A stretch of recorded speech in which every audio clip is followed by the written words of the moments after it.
Mike Schuler under a little pressure in Los Angeles. We'll talk about that as this game goes along. They're 3 games under 500. They've lost 3 in a row. There's the coach of Sacramento, Rex Hughes. You saw their lineup: Lionel Simmons, Wayman Tisdale, Dwayne Coswell, Mitch Richmond, Spud Webb. With the exception of the 2 guys in the backcourt, Jack, this Sacramento club, a very, very young ball club. In fact, the 2nd youngest team in the NBA. Well, they are very young, but you look at the lineups for both teams, you see a lot of impressive names, future stars in this league. I think both teams, though, trying to find a way to mesh together, get some playing time, get some experience, and both of these teams could be teams of the future.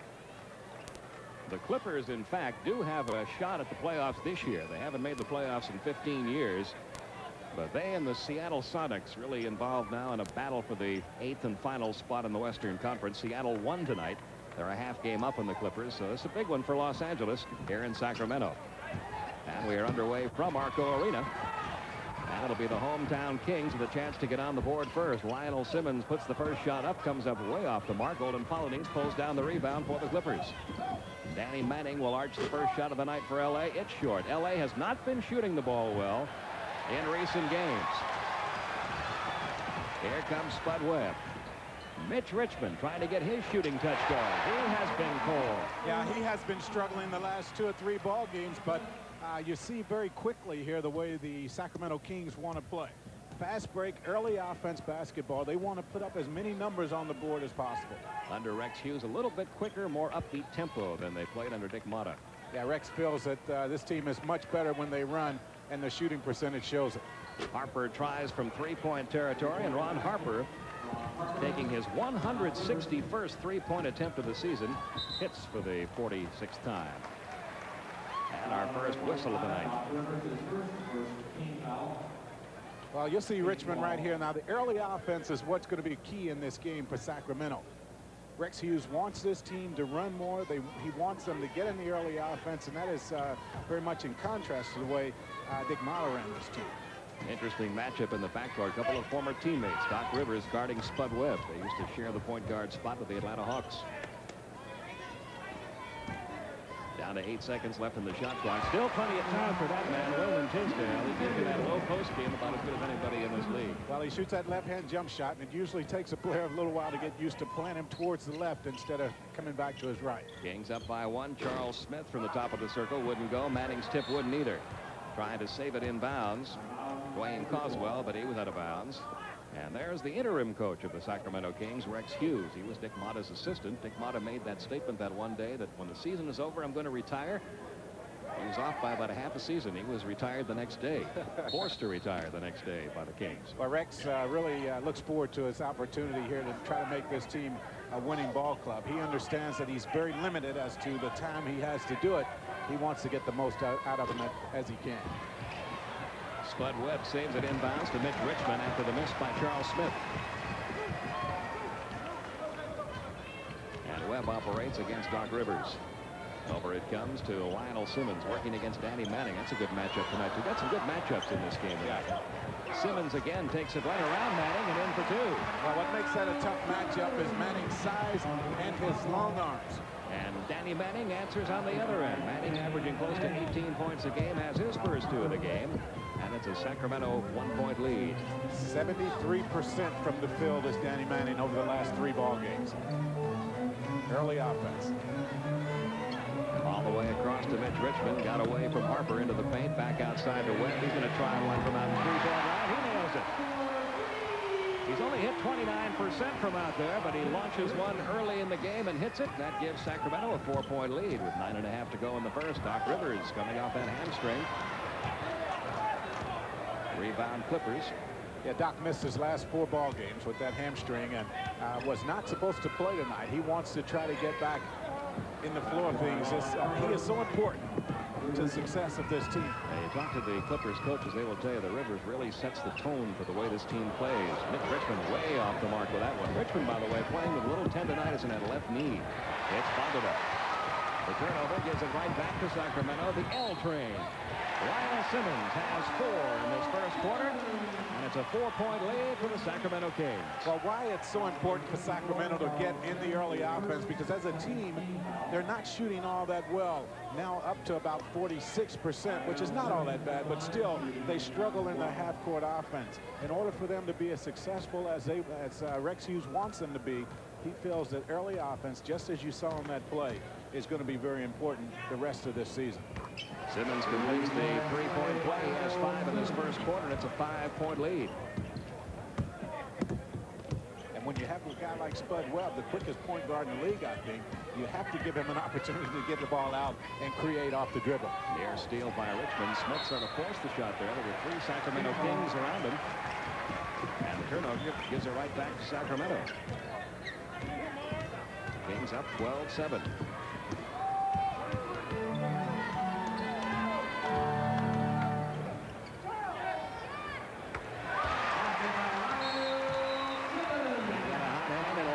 Simmons in this first quarter, 7 points for Simmons. A 14-7 Sacramento lead. Clippers calling a timeout with 8:25 remaining in the first quarter.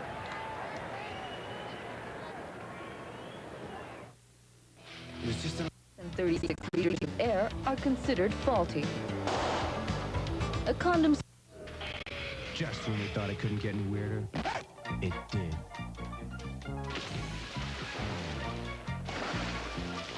They even brought their own music. Awesome!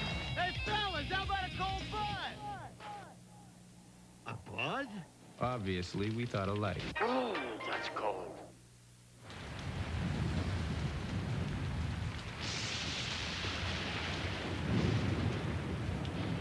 The whole idea for the design behind Jeep Cherokee is to get you wherever you're going, safe and sound. Or if you prefer, safe and no sound. Now drive for the gold and save $1,500 on new Jeep Cherokees. For 2 years, Isaiah Thomas and Dennis Rodman have had Atlanta's number. Kevin Willis has had enough. The Pistons take on the Hawks live at 7:35 Eastern Saturday night on TBS. The bigger they are, the harder they jam. The NBA's best. Look back, look sharp, and look to the sky. All-Star Saturday, February 8th on TNT. This program authorized under broadcasting rights granted by the National Basketball Association solely for the entertainment of our audience.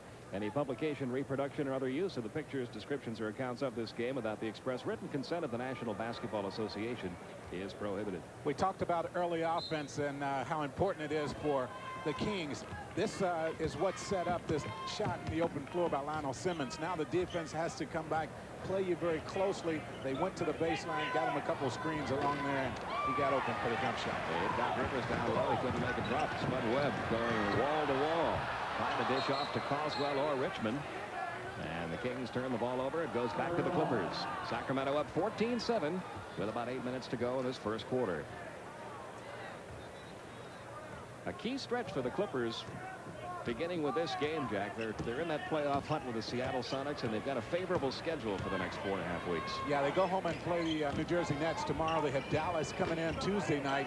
Out of their 12 games in February, 9 of them in Los Angeles. Right now, they're being bothered by the upbeat game of the Sacramento Kings. Dwayne Coswell's first 2 of the night.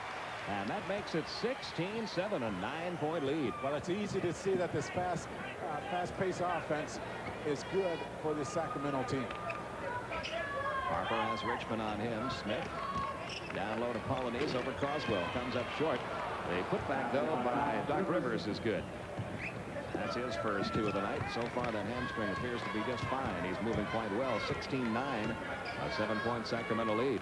I'm kind of surprised you haven't seen Doc Rivers try to post up Spud Webb a little bit more on the offensive end. We may see more of that. We saw it once in that last trip down the court. He got a hand on that ball. Tisdale gets it right back there. Hits that jumper. Raymond Tisdale with 4 in the first quarter. And it's up to a 9-point lead again, 18-9. The Kings coming up with every loose ball right now. Clippers are having a tough time of it shooting the ball, which has been their problem of late. They're only 4 of 13 in this first quarter from the field. And here's a guy who's really struggled, although not so far tonight. That's his first miss after hitting his first 2. Kings on the run again. Tisdale over Polynice. After 2 bounces on the rim, Polynice pulls away the rebound. I still look for him to go to Doc Rivers against Spud a little bit more. Charles Smith, the baseline jumper, his first 2 of the night. And it's back to a 7-point lead, 18-11. Just over 6 minutes to go in the first.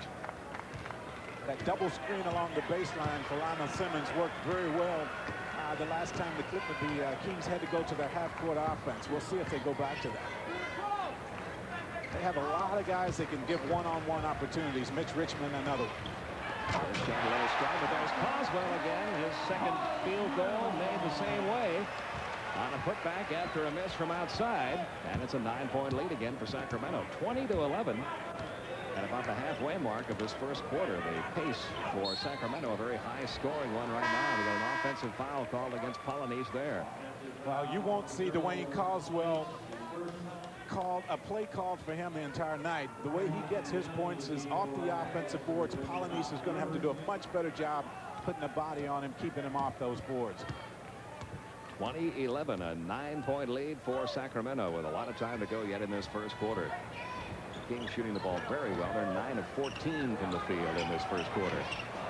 Making 9 of 15. The miss by Tisdale. Rebound Clippers. Good ball movement though by the Kings last couple of times down. Checking into the lineup, giving Rivers a breather. Rivers is going to only be able to play about 23-25 minutes tonight because of that hamstring. They don't want to give it too much of a run this first game out after missing 4. Smith draws the double team, still able to hit the jumper. Big time shot. That's pretty good defense that time by Wayman Tisdale. 4 for Charles Smith, but the Clippers still down by 7. Just under 5 to go in the first. Lionel Simmons off to Mitch Richmond. Richmond a little bit unhappy with his being left off the All-Star team again. Spud Webb got free from Danny Young. The jumper wouldn't go. There's Simmons, the offensive board, the putback. He's having a good first quarter, 9 points. He's had a good month of January. I tell you what, he's had 6 out of the last 9 games double-double, so he's doing it on both ends of the floor. Danny Manning's been quiet in this first quarter for the Clippers. Spud Webb comes up with a loose ball, a 3-on-2 break. Tisdale, he has 6 in the first, and Sacramento just destroying the Clippers in this first quarter, up by 11 with 4:23 to go, and the Clippers are going to call a 20-second timeout here with 4:23 remaining. Well, I tell you what, the Clippers have had a whole so unusual this time of the year, and it looks like they are just a step behind on everything, especially on the defensive end of the floor. That's a good point. So many times during the season, every team will get a stretch of 3 or 4 days in a row that they have off. And you would think at this stage of the season, when you've played about 40 games or more, that would be a benefit. I don't think it helps a team to be off for that long. It does not help at all. The one thing that guys want at this time of the year is more practice time. You get in the habit of playing the games. Now you have to go back and you have a week of practice, and it just blows your mind out to have to think about it. It can help you if you have an injury. It obviously helped in Doc Rivers' case, getting him back healthy for tonight's game. But it does make you a little stale at times, especially at the outset of a ball game. Well, you can tell right now. They're a little bit off. Yeah, that's a good case of it right there. Harper saw Smith going towards the basket. The bounce pass was just not there, and the timing seems to be off here early for the Clippers. For the Kings, this is their 3rd game this week, and they're very sharp here in this first quarter. It's just such a difference playing in games and playing against each other in practice. You just don't have the same mental preparation. Richmond draws the double team. Danny Manning got a hand on that ball, but Richmond gets it right back. Only 5 seconds left in the shot clock. He'll take the shot immediately. No good. Polynice the rebound for the Clippers. A lot of people feel the reason why Mitch Richmond didn't make the All-Star team was the fact that he has been in a shooting slump here for the month of January. Charles Smith with 6 in this first quarter. It's a 9-point Kings lead. 3.5 minutes to go. Tisdale from his favorite spot. Couldn't get that one to fall. He's missed the last couple of tries. And here's Danny Young bringing the ball down for the Clippers. This is a good pickup for L.A. Gives them good backup, good depth at the guard position. Well, he started 4 of the 7 games he has been with this team. Polynice with the travel on that play. Once again, an indication of this week off. Pete Van Weren, Jack Evans with you from Sacramento, where it's been all Kings in this first quarter, 24-15. We told you they play tough here at home, and they won 10 of their 13 games this year at home. Above 500 record when they play in front of the home folks, 10-9. Their only meeting with the Clippers this year was a victory on the opening night of the season. They won that game by 4, 94-90. And the Kings are going to call a timeout now with 2:56 to go in quarter number 1. And Sacramento right now enjoying a 9-point lead over the LA Clippers. There are 6 people in our house, including my mother-in-law, so this new Eagle Summit wagon is perfect for vacation. West, they say, eat oysters, love longer.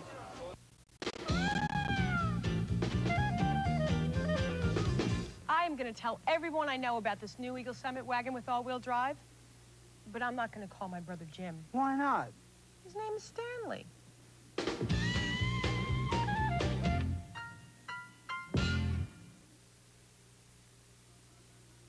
1983 to 88, Jim Weiner, director of the county's Health and Human Services Department, cuts welfare rolls by 7,500 people before leaving. 1992, able-bodied people are again living on handouts. Government should care for children, the elderly, and people with disabilities.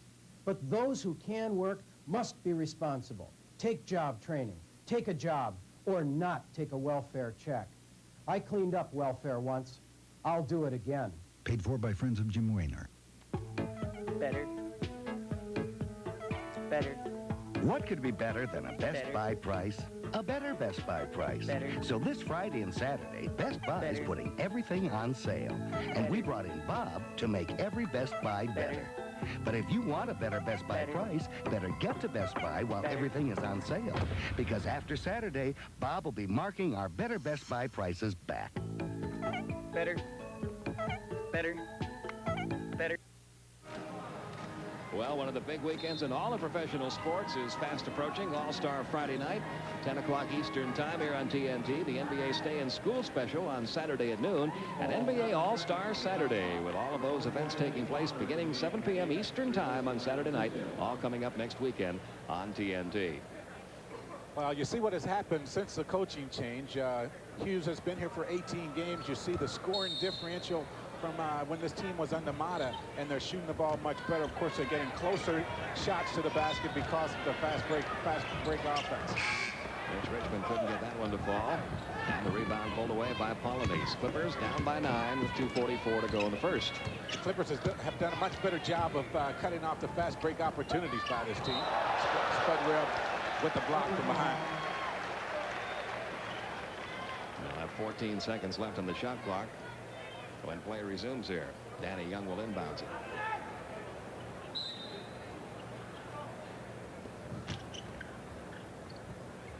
Smith, who's been one of the few sharpshooters in this first quarter. There's a block by Carswell. He's in the league's top 10 in that category, averaging just under 3 a game.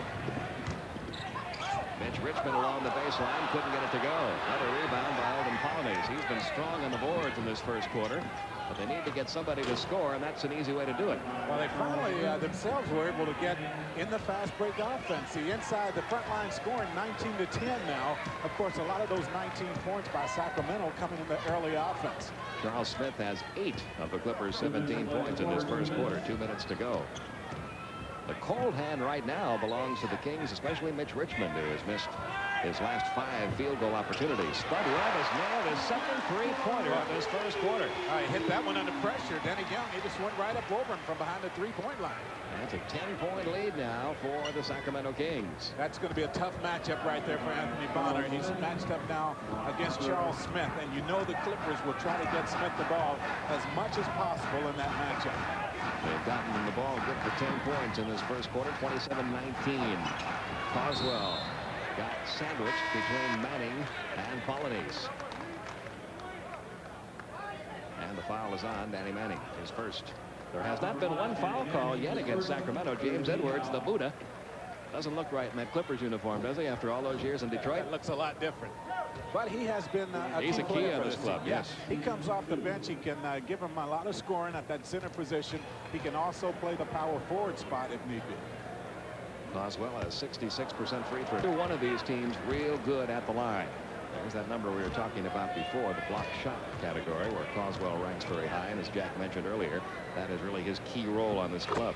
Well, the thing is, he understands what his role is, and I think that is the one thing above everything else that has held the Clippers back.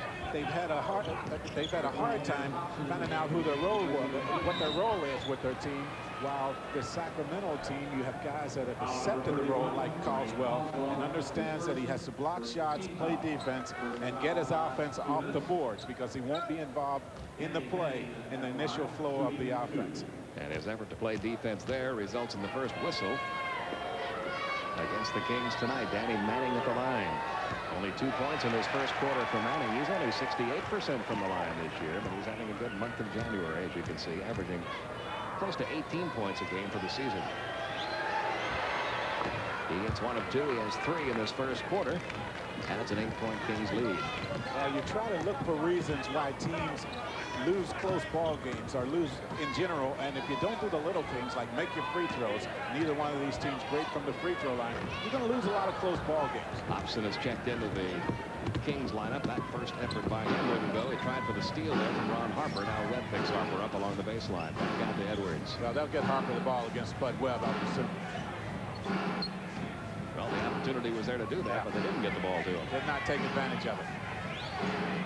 They're down to 5 seconds left now on the shot clock. Danny Manning could not handle the pass from Ken Norman. Well, a lot of second guessing right now by the Clippers on They look offense. very indecisive, don't they? Spud Webb got a hand on that one. Yeah, they just don't look real comfortable in what they're doing right now. There seemed to be a lot of confusion when the Clippers have the ball on the offensive end. They didn't practice a whole lot this week, although they did have a week off. Not a lot of practice time. Shula felt they needed some time off. We've got a little over 33 seconds to go in the first quarter. The ball belongs to the Clippers. That little conversation, an interesting one on the far side. They were talking about the level of the music being played here at ARCO Arena. A little bit too loud for the officials' liking. Manning had his shot stuffed there. What a defensive play. Lionel Simmons. He was having himself a good first quarter on both ends of the court. 9 points and a couple of great defensive efforts as well. And now the Kings can play for the final shot of this first quarter, up by 8. Webb working against Young. And he's tripped up by Danny Young. Will be called for his first. Young, who was let go by Portland, signed by the Clippers. He came over at a key time because Doc Rivers was injured when they picked him up. He immediately had to come in and start for this team. He started 4 of the 8 games, including tonight, that he has played. He hasn't scored many points. Of course, he won't give you that, but he will give you a guy that can play defense, and he does a good job of running the team. So we've watched Spud Webb since he first came into the league with the Atlanta Hawks, and we can tell you one thing. He has really improved his outside game. He didn't have really an outside shot to speak of at all when he first came out of North Carolina State. He was taking advantage of his speed, but he has really improved that facet of his game. And that takes care of quarter number 1. The Sacramento Kings, playing before the home folks, are doing it to the LA Clippers. It's 29-20, Kings by 9 after 1.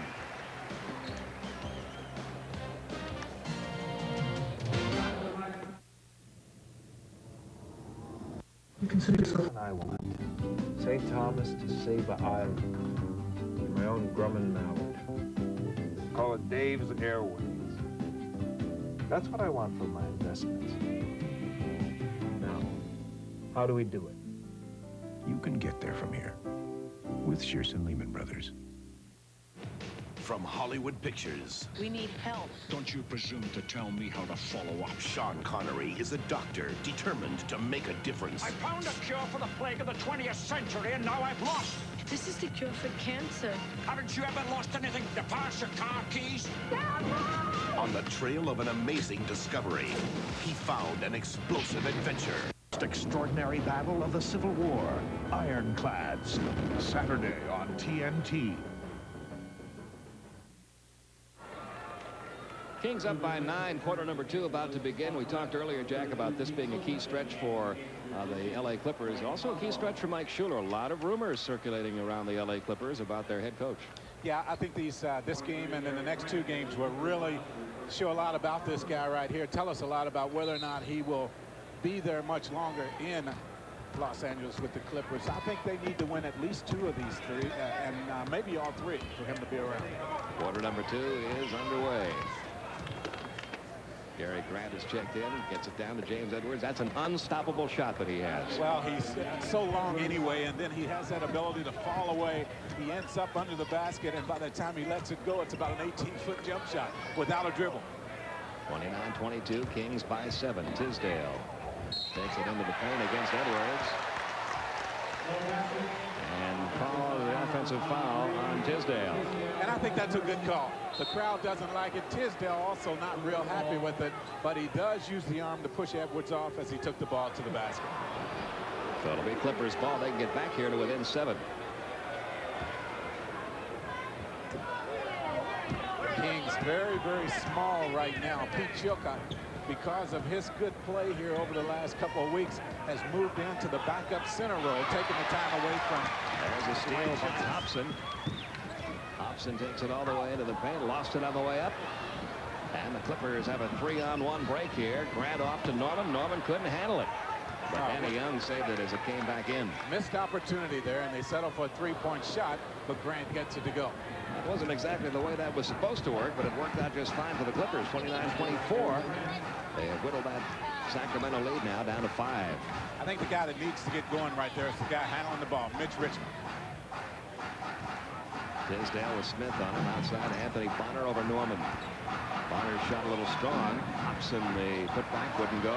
The tip by Chilcott wouldn't go. 4th time a good time for Wayman Tisdale. His 8th point. Well, the offensive board work has been a factor in this game all night long for the Sacramento Kings. They've been able to get there, get second chance points.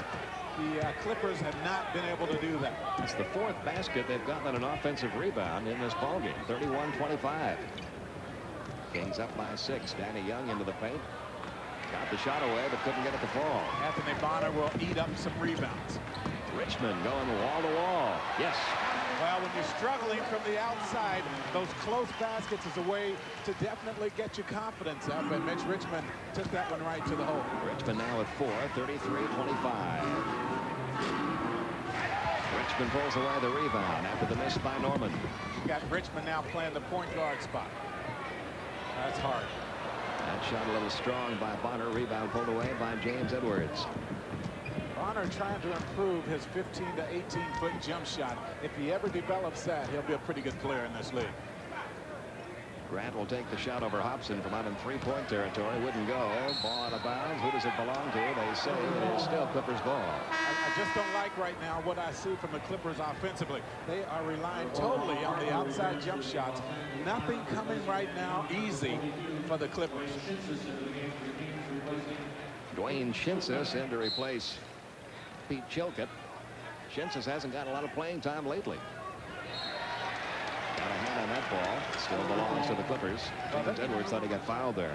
You're looking at Dwayne Shinsis right there. They still hold a lot of promise in this guy. He's young. He's still developing. They just feel they have to get more as a backup center from him. Rebounding, points-wise, they just need more. They're going to try him on James Edwards. See if he's able to stop that shot. He can't. In fact, John Hammond, assistant coach for the Clippers, say the most effective player he has seen ever against Edwards, and about the only player he has seen who can effectively defend that shot, is Patrick Ewing. Well, there's been a lot better players than Shinsis. They're still trying to figure out a way to keep him from making that shot. Clippers are back to within 6, closing in on the 9-minute mark in quarter number 2. Hobson coming off his best game as a Clipper. Offensive foul, I thought. Did he beat the clock? No. The 24 seconds had expired. And the turnover gives it back to the Clippers.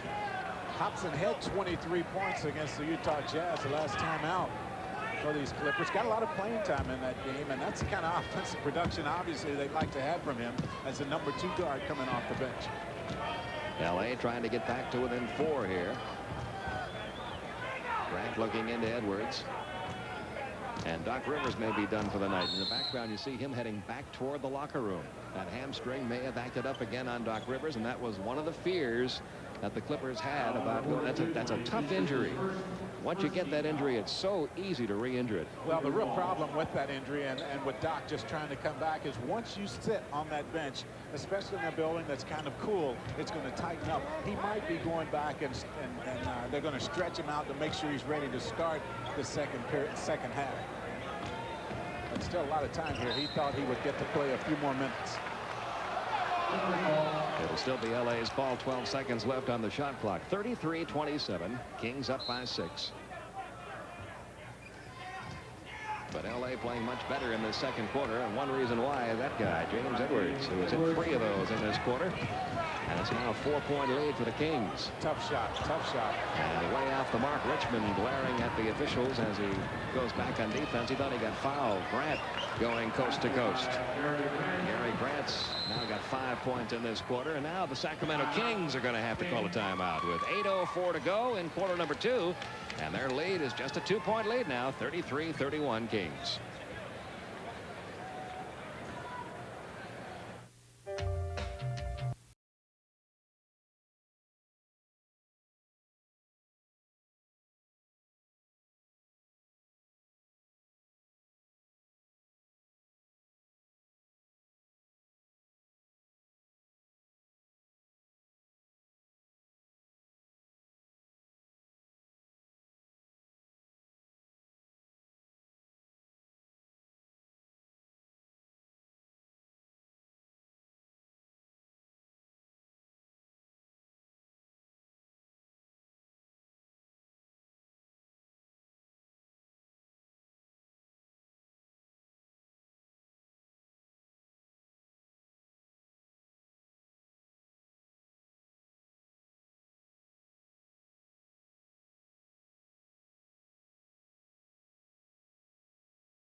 Malone. Oh, they lost him. Cutting Malone. Lost him. Suns are very lucky. Yeah, that they got time. a break there. Suns throw it away, but Hornacek gets it back. 2 seconds. Jeff driving and scoring at the horn. Hornacek puts it in at the end of 3. Jazz 81. Cotton Fitzsimmons liking that play. However, Utah coach Jerry Sloan like you watching on television because he was ejected in the game earlier. Let's go back to Pete Van Weeren and Jack Givens. Okay, thank you, Craig. Welcome back to ARCO Arena. 36-33. Lionel Simmons just completed a 3-point play, made the basket, hit the foul after being fouled by Harper, who takes the outside jumper and nails it. Ron Harper shooting only 38% from the field on the season, but he's at 3 tonight from out there. 7 points. That's 36-35. Richmond got hammered on the way up, and he earns a trip to the free throw line. I think Harper is at his best, though, when he spots up, comes off the screen, spots up as he did that time, and shoots the shot. So many times he feels he has to put the ball on the floor and try to create something. He's a good standing jump shooter. At the conclusion of tonight's game, Jack Givens and I will be selecting the Budweiser player of the game. And Mitch Richmond at the free throw line misses his first effort. Well, so much of this game is confidence, and right now, and you can tell he's not playing with much. He's just not sure of himself offensively, and this is a guy that averages up above 22 points a game. So until he gets his mental attitude back to where it was, he's going to continue to struggle on the offensive end of the floor. Next time the Kings have the ball, will give you an idea just how deep the shooting slump has been for Mitch Richmond. This is Gary Grant from outside. They're beginning to nail some of those outside shots now. Grant has 7. And we are tied at 37. Mitch Richmond shooting 46% from the field for the season. But in his last 15 games, shooting only 39%. So he was up about 50% before this month of January came along. Well, he's got to get him going. Yeah, he's got to get shots like that. I mean, the shots are not going from the outside. So he has to get closer to the basket, either in the early offense or by creating as he did that time. He does a real good job here drawing the defense out with the little pump fake right here, then puts it on the floor, goes right by Harper, draws the foul, good concentration, and gets that one to go. James Edwards called for his first. See what he has done in January. That is subpar, so very subpar for this guy. Doc Rivers did come back out of the dressing room. He's back on the bench, so we might see him the last 3-4 minutes of the second period. That's a big plus for the Clippers because Doc Rivers is very, very important to their club, both defensively and offensively. Yeah, he supplies them with such an emotional lift. This guy can come in and he takes total control of the team. And with a young ball club, you need someone that can bring that kind of leadership. 40-37, Sacramento up by 3, closing in on the midway mark in quarter number 2. Tisdale draws the double team, gets it back to Richmond. He'll go through the paint, off the glass for 2 more. He's starting to do that more and more now, Jack. Yeah, I think that is important, and he feels he can put the ball on the floor against Ron Harper. He's been able to get to the basket two times in a row. The lead back to 5. Harper hitting another one. He now has 9 in this first half. Back to a 3-point game. Another example of what I'm talking about with Harper right there. Came off the screen and just shot the jump shot. Simmons stumbling. Boswell works on Edwards. That wouldn't go, and we get a whistle and a foul call against the Clippers. James Edwards not real happy with that. Well, I think what Edwards did, he got Coswell in the lower back before he took the shot, and he had to call that one. And at the line will be Dwayne Coswell, and here does come Doc Rivers back into the lineup. As you look at some other scores from tonight's NBA action, a couple games in overtime tonight. We almost had one in the first half of our doubleheader in Milwaukee. What a comeback by the Celtics. I mean, I thought that game was over a long time ago, but they had an opportunity to tie the ball game. Coswell now 1 for 3 from the line. Dwayne Coswell, second year out of Temple. 7 points, 7 rebounds a game. Just under 3 blocked shots a game. Well, I like his improvement on both ends of the floor, but especially on the offensive end. He first came into the league, they would run the ball as far away from him as possible, but now, as they did that time, they will give him an opportunity to post up. Well, now the Clippers a chance to get right back in it, down by 3. Edwards through an elbow to Coswell, no whistle. Spud Webb with the steal and the basket. The quickness right there is amazing when you talk about Spud Webb. 44-39, Kings up by 5 with about 5 minutes to go in this first half. Now, I don't know how many steps Spud Webb took when he picked that ball off before he put the ball down on the floor. He took 3 steps for every one that James Edwards took. Yeah, well, he covered a lot of space before that first dribble went down. Well, they had a big mismatch there with Smith on Webb. Got the ball over to Norman. Norman just did beat the buzzer. He has 4, and it's 44-41. Rivers on Webb. From the top of the circle, Simmons' jumper comes up short. Rebound comes up deep. They get it right back to Lionel Simmons. Off the glass for 2 more. Well, you just can't keep giving up the second chance opportunities. It seems the Kings are scoring every time they've gotten an offensive rebound. It's the 11th layup made in this first half by the Kings.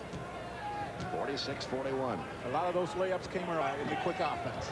Norman trying to answer on the other end. He thought he got fouled. No whistle, though. Ball comes back to Sacramento. Over it comes Lionel Simmons. Jumper over Smith. No. Rebound Harper. 4 minutes to go first half, 46-41. Sacramento up by 5. Harper going wall to wall, runs into Richmond. Richmond's going to be called for the foul. And that'll be his first. Well, it's great anticipation on this play by Spud Webb. Look how far he comes. And you saw right there, that's why I said I don't know how many steps he took before he put the dribble down. He is so quick doing the open floor. No chance. You're looking to pass the ball to Charles Smith. You may not see Spud sneaking in there. It's about a foot difference in size. Norman shot, no. Richmond the rebound. Clippers beginning to cool off now after coming back. And Sacramento beginning to pull away again. If Richmond gets that shot going, look out. He now has 10 points in the quarter, 12 in the game. The lead up to 7. And the Clippers take a timeout. Well, he made a couple quick layups. Now he has the confidence to pull up and shoot the jumper.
NBA action has always been fantastic.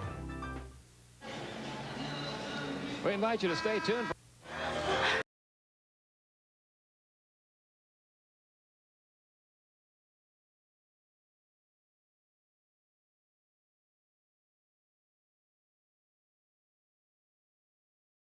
Next week, 8 o'clock Eastern time, I'll join Hubie Brown at the Boston.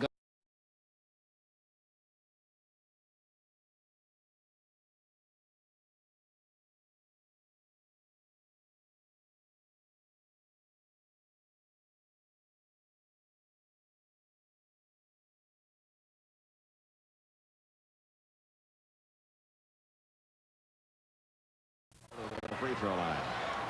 Well, he has such good anticipation, and because of his quickness, he can cover a long distance in a very short time.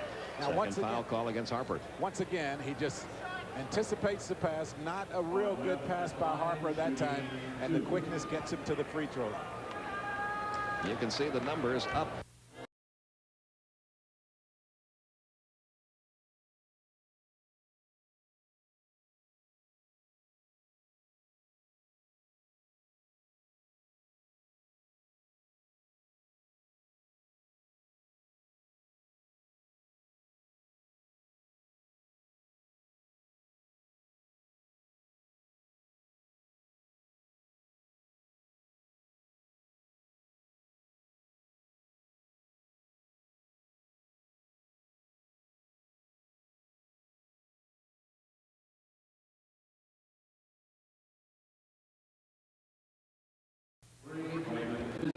And Tisdale called for his second. Our Prudential halftime report tonight has all the scores and highlights from tonight's earlier action, featuring highlights of the Bulls, Mavericks, Suns, Jazz, Hawks, Pacers, a recap of the Bucks, Celtics. Greg Segner will have our Prudential halftime report. Kane Norman seems to be filling it offensively, although he settles for a shot. He probably could have gotten a better one, but one of the few times the Clippers have been able to get to the offensive boards. And it pays off at 2 points for Ron Harper, who now has 11 points in the first half. Kings up now by 7. Tisdale, that low post game he loves so much, came up short, got his own rebound, puts it back up and in. Great second effort, and just as I talk about the offensive rebounds, the Kings once again able to cash in right there. That is 6 baskets scored after offensive rebounds in this first half. by the Kings. Holden Polynice getting his first 2 of the night. But it's still a 7-point Kings lead. And Spud Webb walks the ball down for the Kings this time, picked up by Rivers as he gets to the top of the 3-point circle. Don't see him do that very often.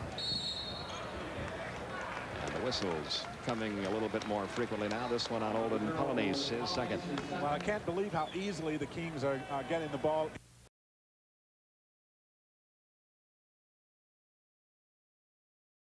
Passes in, gives Tisdale, Simmons, Caldwell straight pass to the basket. And Wayman Tisdale at the line. He has 10 points, now 11 in this first half, a 76% free throw shooter. This guy's always been a good offensive player, averaging 16 points a game this year in his 7th year in the league out of the University of Oklahoma. Holden Polynice the rebound. Doc Rivers will bring it down for the Clippers.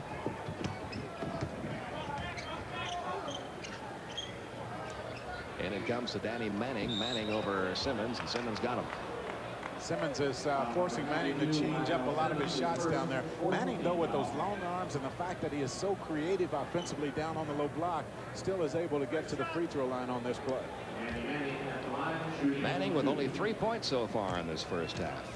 He's 1 for 2 from the free throw line. You can see the Clippers have not made many trips here tonight. Well, the Clippers have relied heavily on their outside shooting. They haven't taken the ball to the basket very aggressively. Whereas the Kings have. Yeah, whereas the Kings have been able to do that, and you might see the Clippers try to do that more. Manning makes them both. He has 5 now in the first half, 53-47, with 2 minutes to go in the first half.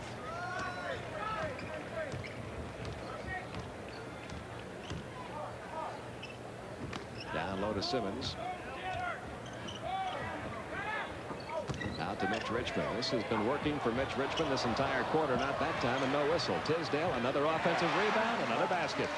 We hate to keep beating the dead horse right here, but that's the story of this game in his first half. Has been the offensive board work and the putbacks of the Sacramento Kings. 14 of their points in this first half have come on offensive rebounds and putbacks. Rebound pulled away, this time on the defensive board by Mitch Richmond. And a 55-47 Kings lead can go back to double figures. Spud Webb couldn't hit the jumper. Rebound off the floor. Harper up with it for the Clippers. Ron Harper spins into the paint, and it tipped away by Tisdale. Spud Webb in front of Danny Manning. Top the basket to Spud Webb, who got fouled from behind. A trip to the free throw line. That's always dangerous to watch, isn't it? Well, it is, and fortunately Spud bounces up very quickly there, making this shot, and drawing the foul makes it a little bit easier to get up, but a good defensive trip down the floor this time for the Sacramento Kings, and you give Spud Webb this much advantage, you're going to get to the basket. It surprises you, his jumping ability. Danny Manning, with those long arms and ability to get up himself, doesn't even come close to blocking that shot.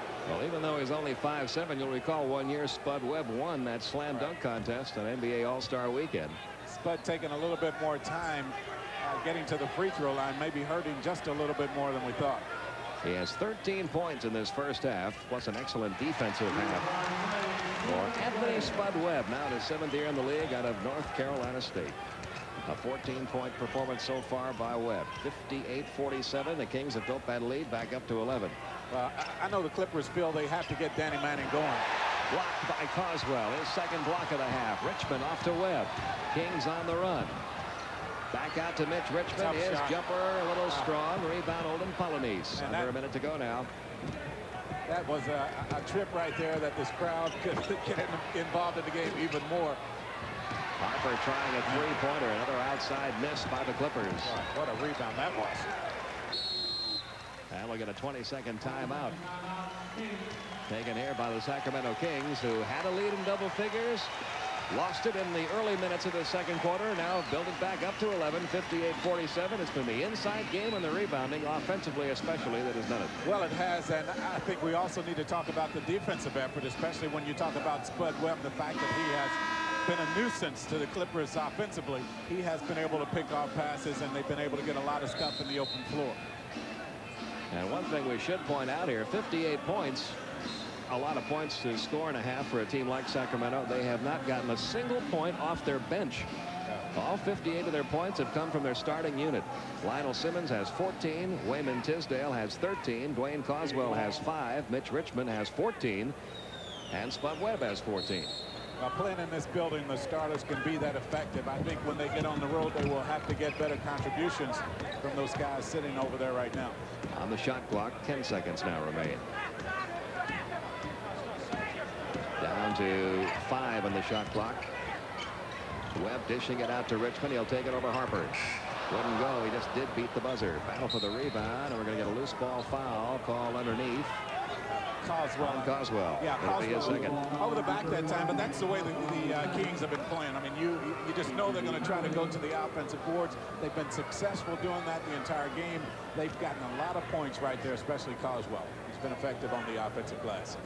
At the line, Olden Polynice, only a 63% free throw shooter. Came over in that Benoit Benjamin deal. He's averaging just under 10. You see, he has 8 rebounds. He's been one of the few effective rebounders for the Clippers in this first half. Now, the real thing when you talk about Polynice, he was originally drafted by the Chicago Bulls. The Bulls traded him to Seattle and got Scottie Pippen, and what a move that has proven to be. I think the Bulls would make that trade again. Anytime you want to talk about that deal, they'll do it. Olden Polynice with his second effort. 58-48. 58-49. And we'll see if the Kings can cash in here in the closing seconds of the first half. Right behind the back pass to Lionel Simmons for 2 more. He has 16. That lead up to 11. Grant launching one from midcourt. It won't even come close. And the Sacramento Kings putting on a show for the home crowd here at ARCO Arena. At the half, Sacramento 60. The Los Angeles Clippers 49. Our Prudential halftime report with Craig Saber coming your way next.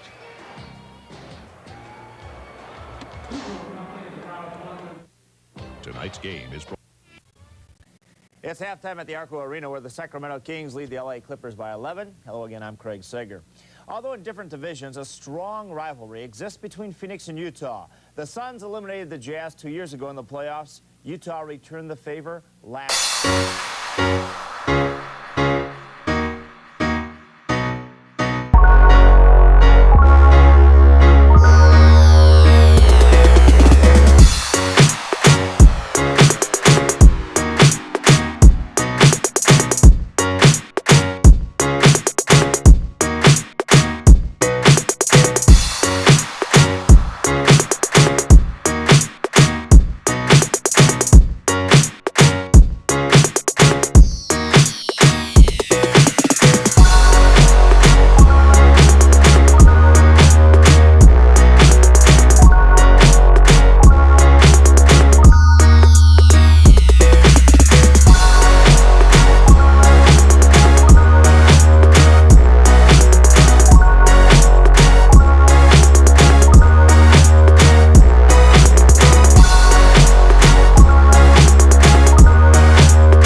Tonight, the New York Knicks were taking on the Washington Bullets. Pat Riley and his Knicks have now won 5 in a row. Mark Jackson and Anthony Mason, the missed shot. But it goes to Gerald Wilkins for the jumper. And New York hands Washington its 8th consecutive loss. So Boston needing a win in Milwaukee tonight to stay within a half game of the Knicks. It was the first half of our doubleheader. And it was youth in the stands, age on the court. Moses Malone drives in over Joe Klein, misses the shot, but watch Alvin Robertson out of nowhere and jams it in. Then Jeff Grayer with a steal. Over to Moses Malone for the dunk. Sherman Douglas, the new addition for the Celtics, fights his way between 2 defenders. Gets it to Joe Klein. He puts in 2. And Jay Humphries to Dale Ellis to Moses Malone, the veteran. 25 points, 11 rebounds. Milwaukee snaps a 5-game losing streak. And after the game, Hubie Brown talked to Jay Humphries. All the games that we've lost in this stretch, we've been up 10 or whatever, and coming down in the fourth quarter, we end up finding a way to lose. And that's what's so frustrating, because in the past, all the Milwaukee Bucks teams knew how to win when it came down to the stretch of the game. Our next telecast Wednesday night, Hakeem Olajuwon against Robert Parrish. It is Houston's only appearance in Boston Garden. A busy week with All-Star Friday night and the Stay in School Jam Saturday afternoon here on TNT. Then it's All-Star Saturday night, the Schick Legends Classic, the American Airlines ITT Shirt and Shootout, and the Gatorade Slam Dunk Championship. And right around the corner, the Winter Olympics from Albertville. We'll have weekday coverage in the afternoons right here on TNT.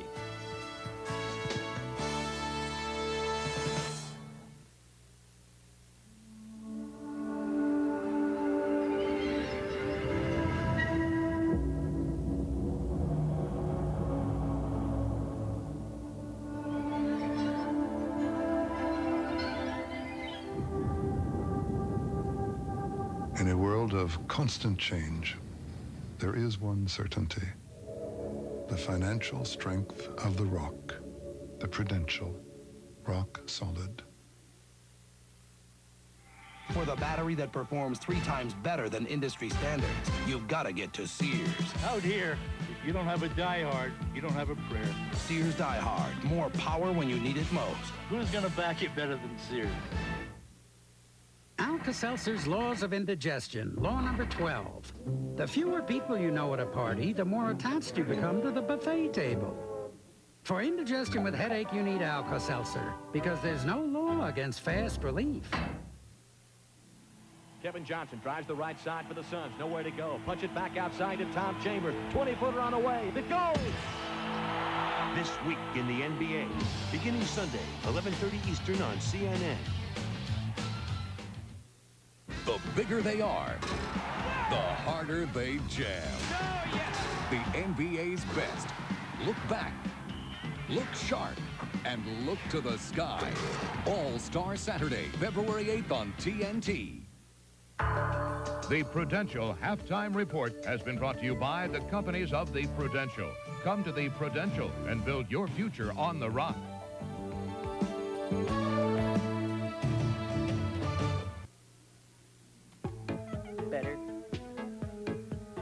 Better. What could be better than a Best Buy price? A better Best Buy price. So this Friday and Saturday, Best Buy is putting everything on sale. And we brought in Bob to make every Best Buy better. But if you want a better Best Buy price, better get to Best Buy while everything is on sale. Because after Saturday, Bob will be marking our better Best Buy prices back. Better. When you're shopping for the best buys in carpet and area rugs, look no further than the Carpet Mill Store, Milwaukee's carpet department store. We offer not only the best inventory of first quality carpets, but also remnants, short rolls, and irregular mill trials, all at huge discounts and in the colors and styles you like.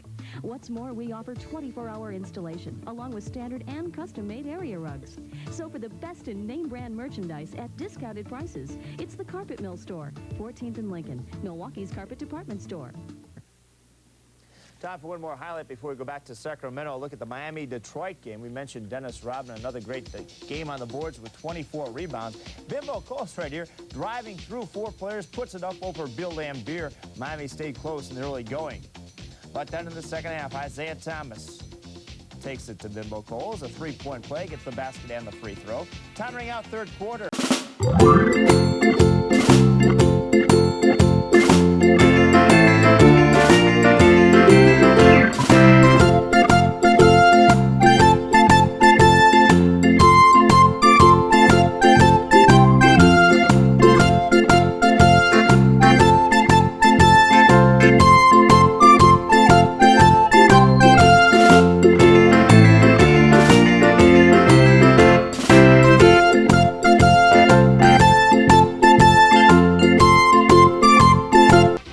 Go back to Pete Van Weeren and Jack Givens. Sacramento leading the LA Clippers by 11. Okay, thank you, Craig Sager. You know, Jack, the one thing that really surprised me in this first half, Sacramento, a team that gets really hammered on the boards most night. They get out-rebounded about 7 rebounds per game, but they have really won the inside battle tonight in the first half. Well, and they've done a lot of that on the offensive end of the floor. They've been able to knock the ball around until they've gotten the points. You see the bench scoring, none for Sacramento. That's somewhat surprising, especially when you consider they do have the lead. But the second chance points have been a key. Only 6 free throws taken by the Clippers. They're doing most of the damage from the outside, relying on the jump shot. Sacramento, with their penetration, has been able to get to the boards, and the Kings with only 5 turnovers. Here's what the Clippers have to do more of in the second half if they want to win this one. Well, we haven't seen much of this. Fast break opportunities. Early offense that time leads to a basket by Charles Smith. He hasn't had the ball as much as I thought he would have it. Simmons, so, has been the guy for Sacramento.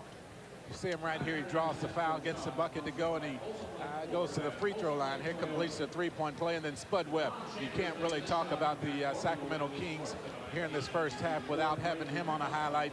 He's been everywhere, comes up with the steal, and then he does it in the open floor, gets the ball to Simmons for another of his many inside points.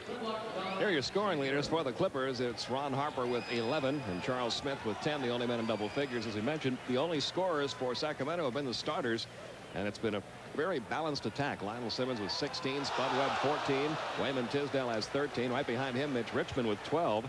And Dwayne Coswell has the other 5 points. Only the starters have scored. The Kings leading it 60-49.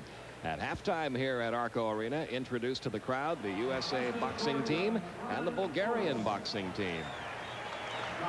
They'll be meeting here at ARCO Arena tomorrow.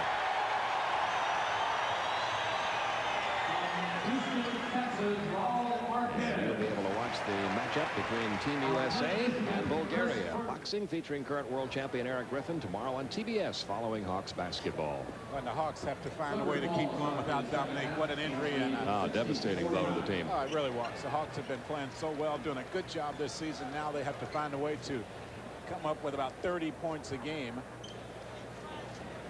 The Hawks losing tonight.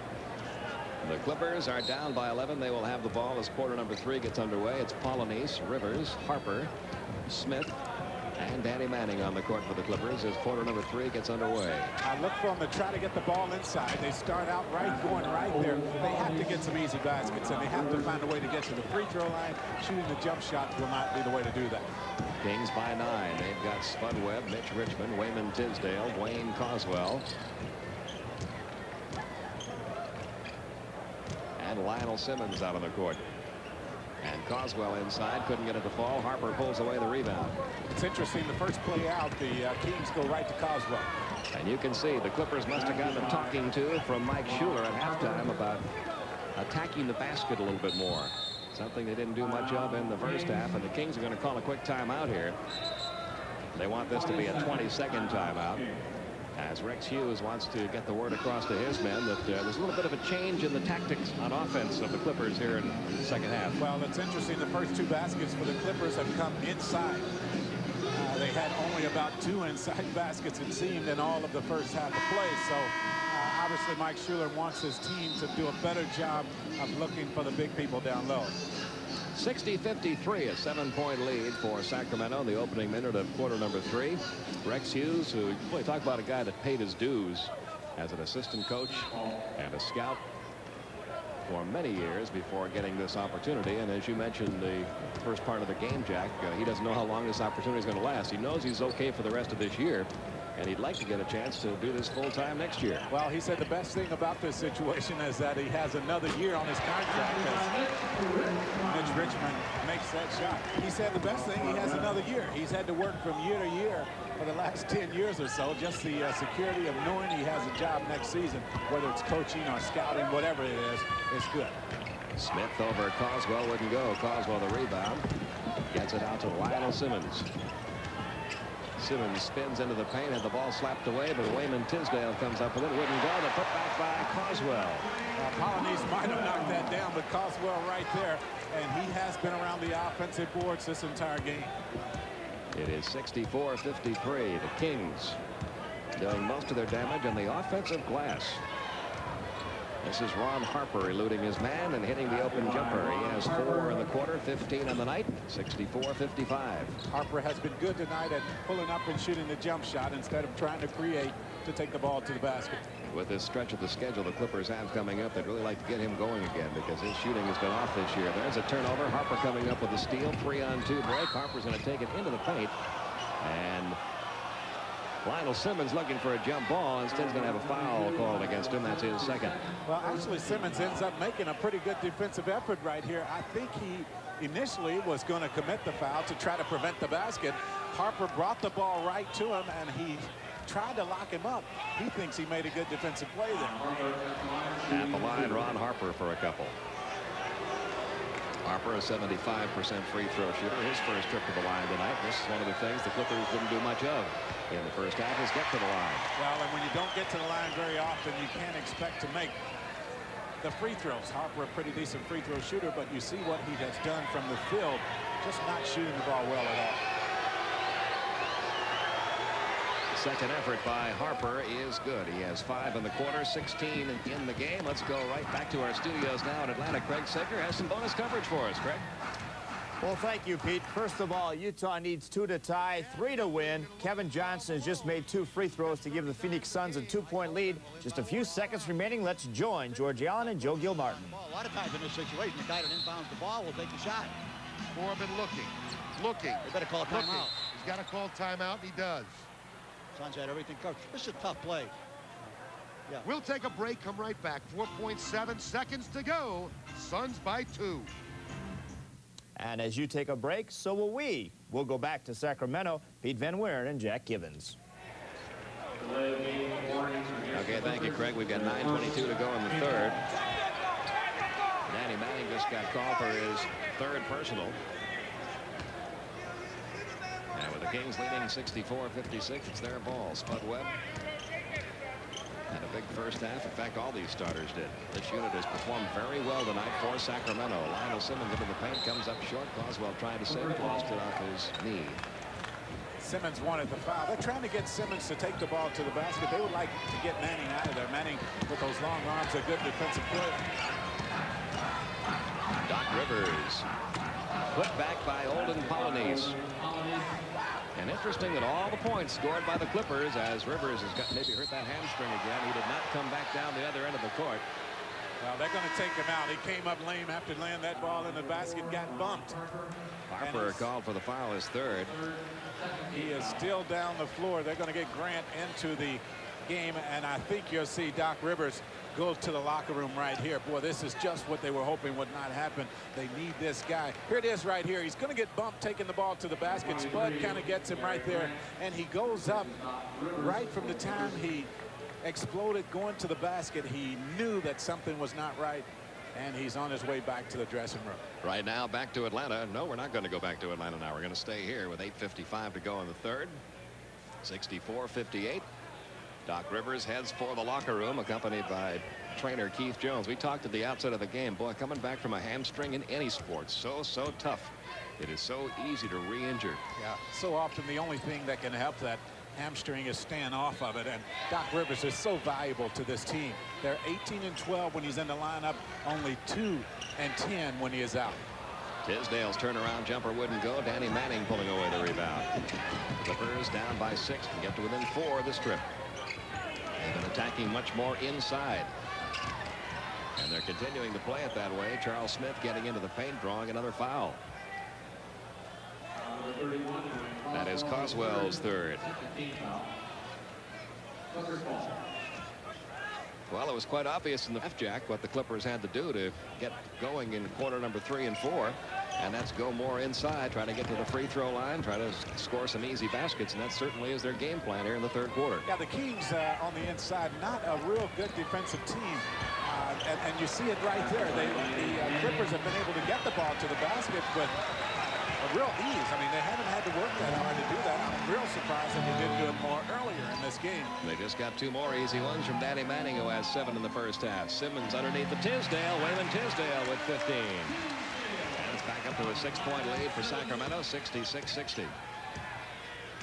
Gary Grant, who replaced Doc Rivers, who has had to leave the game, maybe with a re-aggravation of that hamstring pull. Yeah, I would think that that's what it was. He limped off the floor and was holding his groin area. And once again, the Clippers attacking, and once again, they get a foul call against the Kings. Lionel Simmons called for his 3rd. And they are getting to the free throw line with more regularity right now. Well, they only got to the free throw line 6 times the entire first half. This will be free throw attempts number 3 and 4 of this third quarter, so it's beginning to equalize there. 8 points for Manning. It is 66-61.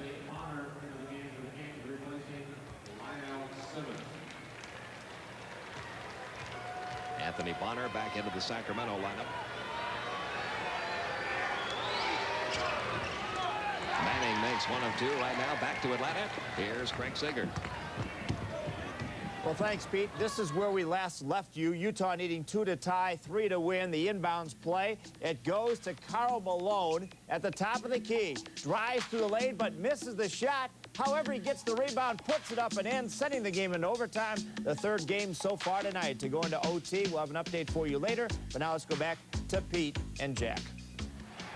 We are back live. Anthony Bonner, who just checked into the lineup for Sacramento, scores his first 2 points of the night. The first point scored by the Kings bench tonight, and they built that lead back up to 9, 70-61. What we saw in that play, and it started when the Clippers were on the offensive end, a lot of what we saw in the first half. The jump shot coming from the outside, which led to the quick opportunity on the offensive end for the Kings.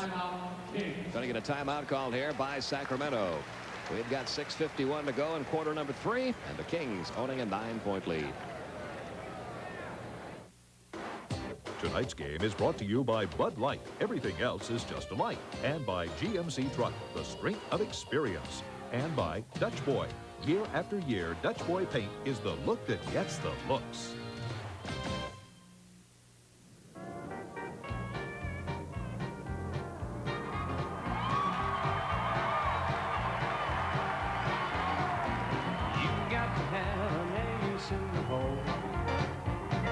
Secret that nobody knows. No matter what you do, no matter where you go, you've got to have an ace in the hole. Bud Light proudly presents George Strait. At GMC Truck, our only business is trucks, and has been for over 80 years. A dedication to truck strengths and values to keep in mind. Because when you need to haul something, tow something, carry precious cargo, find new trails, or simply ride high and proud, there's nothing quite as strong as a truck. GMC Truck, the strength of experience.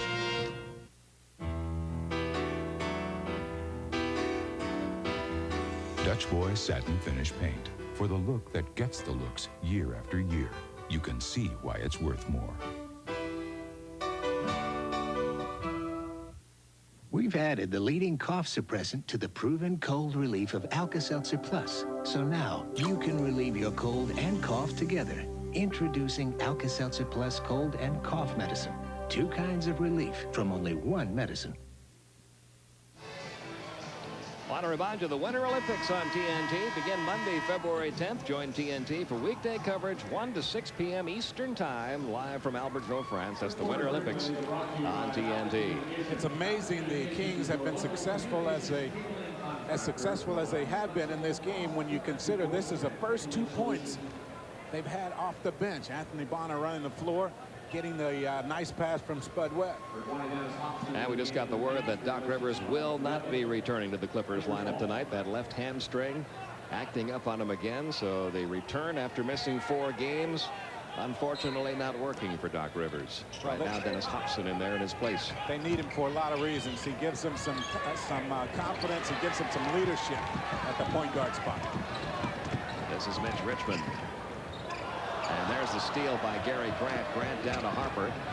Harper's going to take it up. Wouldn't go. Polynice the rebound, the putback. Olin Polynice having a good game on the boards for the LA Clippers. 10 points tonight for Polynice. That's right at his season's average, and it's now a 7-point Sacramento lead. Yeah, at least 6 of those points coming off the offensive glass. Mitch Richmond into the paint. Did he travel? I think he did. Or do we get a foul before? Nope, we're going to get a foul call before.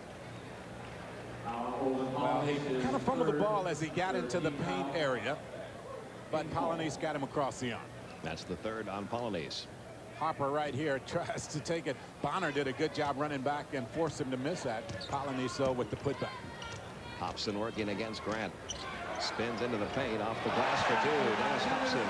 Well, they need his first 2. Yeah, they need so badly for him to be consistent offensively. And Gary Grant is going to get a few more minutes in the second half with Rivers now down. And to Smith, he draws a triple team off to Manning. Somebody's open. They find him. And draining the basket is Ron Harper. Well, the double team coming down low. The Kings feel they have to do that to cut off the scoring opportunities by the Clippers in close. Good ball movement around the horn that time to lead to the 3-point basket. And good ball movement finds the open man, Dennis Hobson, but his shot wouldn't go. Another rebound, his 11th. Olin Polynice having a big night on the boards. Clippers can now get back to within 4. Harper over Coswell. Coswell forced him to change that shot. Might have gotten a piece of that ball. Yeah, I think he did. And the Kings on the run. That's Coswell losing it on the way up. Good D that time by Harper. A 4-on-3 break. Ron Harper couldn't finish. There's Polynice, his 13th board. Puts it back. Where Harper is the last couple of times has taken what should be an easy opportunity and made it a lot tougher than it had to be. Fortunately, Polynice has been there to clean up the mess both times. Clippers have evened up the rebounding count in this game. 72-68, a 4-point Kings lead, but things going a little tougher for the Kings in this 3rd quarter. And a foul call against Ron Harper, his 4th. Once again, Harper takes it, probably should have laid it in on that time, didn't have enough on it. Polynice working on his statistics right here, gets a couple offensive rebounds, and finally gets that one to go down. Chilcutt is checked in, replacing Tisdale. The inbounds pass comes to Hobson. Well, with this lineup on the floor for the Kings, you have to look at where the offense is going to come from. If it doesn't come right there, they're going to struggle offensively. 74-68. A 6-point lead, 4.5 minutes to go, 3rd quarter. Charles Smith again drawing that triple team. And somebody got him under there, either Chilcutt or Richmond from behind. They're going to call it on Chilcutt, his first.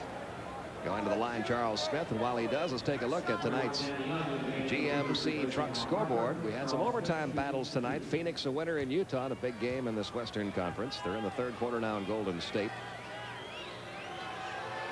Tied up in Portland, another tight one with New Jersey playing much better of late. They are playing good basketball, aren't they? New Jersey seems to have found everything that they've needed. The puzzle is finally starting to fit together. That Seattle game important for the Clippers. Seattle's victory means the Clippers have to win this one to stay within a half game of the Sonics. Smith hits 1 of 2.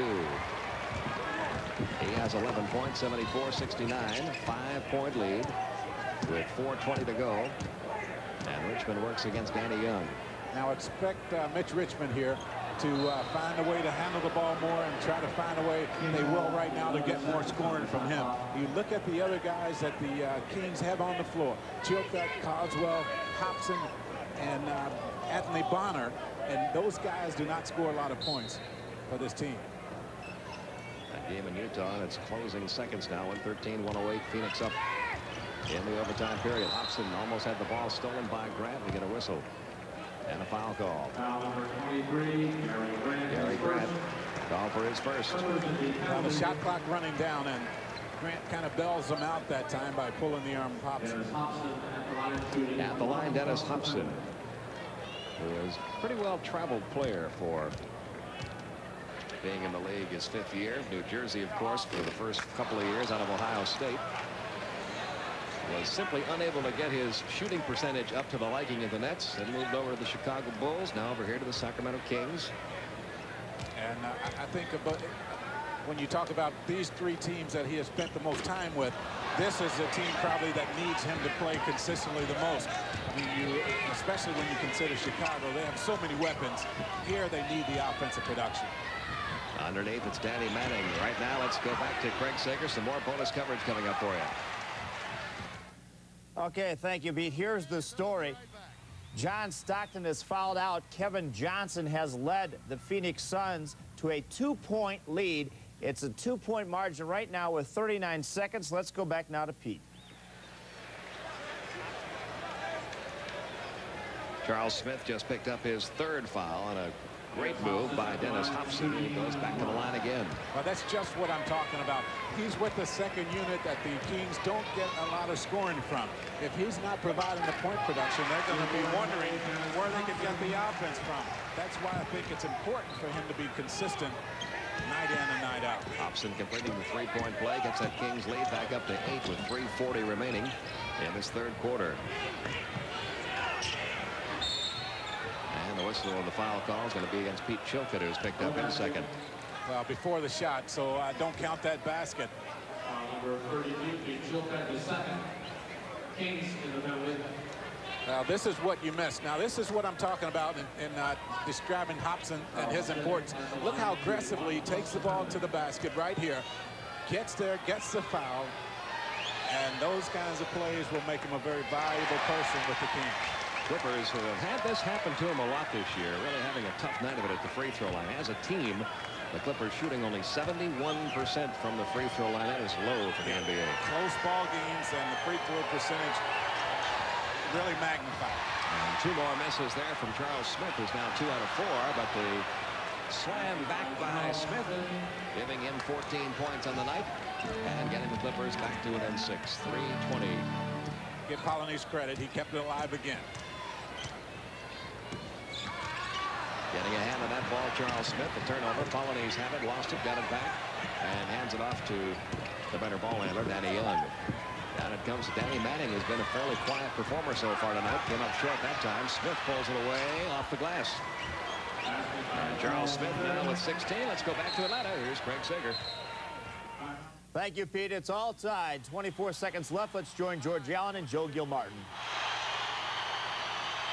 9, 8 on the shot clock. Chambers. Foul call. Chambers will go to the line. Mike Brown says, no way did I foul him. But Blaine Reichelt called the foul on Brown. His 3rd. 11.3 seconds to go. You be the judge. Was he stationary? Tough angle there to see. Yeah, we couldn't really tell. But Chambers going to shoot 2. 2 big free throws. Tom with 19. Only 4 in the 2nd half and overtime.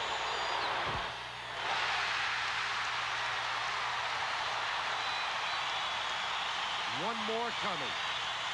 We're still tied.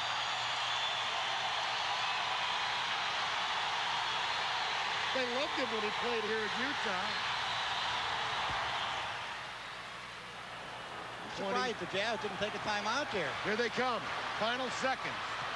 Jeff Malone almost lost it. To an open Delaney Rudd. Got it! 2.5 seconds to go. Delaney Rudd. His first points of the game. Hey, wait a minute. We've got a half an hour left in this game yet. Don't go away, folks. Boy, this is unbelievable. Now, the Suns have called a timeout. The Suns, watch this now. They come to a double team right here, and Rudd's open. He picks it up wide open. And he hits the bottom of the hole. You know, I was a little bit surprised, George. It worked out well for them. I expected the Jazz to call timeout, but they did not. They came right back down the floor. Suns went to the double team, and he was all alone in the picture when he shot. I give him credit. Here's a guy who sat on the bench most of the night. He comes in here and hits a big shot. He lost his job, really, to Murdoch. But as I say, there's a ton of time left in this game. 2.5? 2.5? Oh, I thought there was 2.7. I'm sorry, George. But remember, in New Jersey, The Suns had 3.9 seconds to get a shot off, and they took the inbound pass and threw up a 3 and didn't get it. The Jazz lead by 1. They've really come back. They were down by 5 in this overtime. Well, they made a couple of amazing comebacks. In the regulation, weren't they down by 7 at one stretch and came back from that? But we've talked about this before. Whichever team gets down, like right now, the Suns are down. You can't count them out. Before, the Jazz were down. Came back and put the game into overtime. The good news right now is the game should be settled one way or the other here in this next 2.5 seconds, we think. The crowd is going crazy. Over 19,000 packed in here. And their Jazz have come back to take a 1-point lead in overtime. Okay, Dan Marley, let's see who inbounds the ball. I think Ed Neely is coming in to inbound the ball. Now, bear in mind that Neely can shoot. Neely's got range. Neely, Chambers, Hornacek, Marley, and Cagelet. Eaton's going to contest the inbound pass. Eaton's going to make smart move, but try to make it as hard as he can. 2.5 seconds to go. Neely looking in. Timeout. That's the highest I've ever seen Eaton jump. I'm at the jump 3.5 inches. Couldn't get it in. Neely called a timeout. Still 2.5 to go. And the Jazz up by 1. Tomorrow night. So Delaney Rudd, the hero so far in the game only because John Stockton had fouled out. We'll be back to that game in just a moment, but we'll take a short break. At GMC Truck, we've seen days like this for over 80 years. And have learned the value of a van that gives you the most room in its class. The added safety of 4-wheel anti-lock brakes. The traction of full-time all-wheel drive. And the feeling of security that can only come from a van that's built as strong as a truck. Safari from GMC Truck. More proof of the strength of experience. 1983 to 88, Jim Weiner, director of the county's Health and Human Services Department, cuts welfare rolls by 7,500 people before leaving. 1992, able-bodied people are again living on handouts. Government should care for children, the elderly, and people with disabilities. But those who can work must be responsible. Take job training, take a job, or not take a welfare check. I cleaned up welfare once. I'll do it again. Paid for by Friends of Jim Weiner. Quality, service, responsibility. That's what the powertrain specialists at Engine and Transmission Exchange promise. From a minor adjustment to a full transplant, they are the experts on doing it fast and doing it right. ETE remanufactures all engines and transmissions at their own state-of-the-art factory in Milwaukee. And they back their work with one of the strongest warranties in the business. Get the straight story on all your options. Call the powertrain specialists at Engine and Transmission Exchange. Now 3 locations. Well, here's what happened. The 2 timeouts were called by Phoenix. They had the ball out of bounds. In it went to Jeff Hornacek. His shot was off the mark. So Utah was able to pull this game out despite being down by 5 points in the overtime period, despite losing Jerry Sloan, their coach, who was ejected, despite losing John Stockton to 6 fouls. Delaney Rudd getting his only action, his only basket, but it is the game winner. He comes in overtime, sinks the basket. Here's the last play. Phoenix with a chance to win.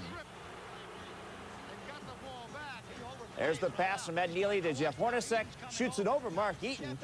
Great defensive play by Eaton, who was also guarding Neely on the inbounds play. Utah able to win by 1. Now let's go back to Sacramento. Pete Van Weeren and Jack Givens. We're back at ARCO Arena. We've got a timeout with 56.3 seconds remaining in quarter number 3. Kings over the Clippers, 81-77.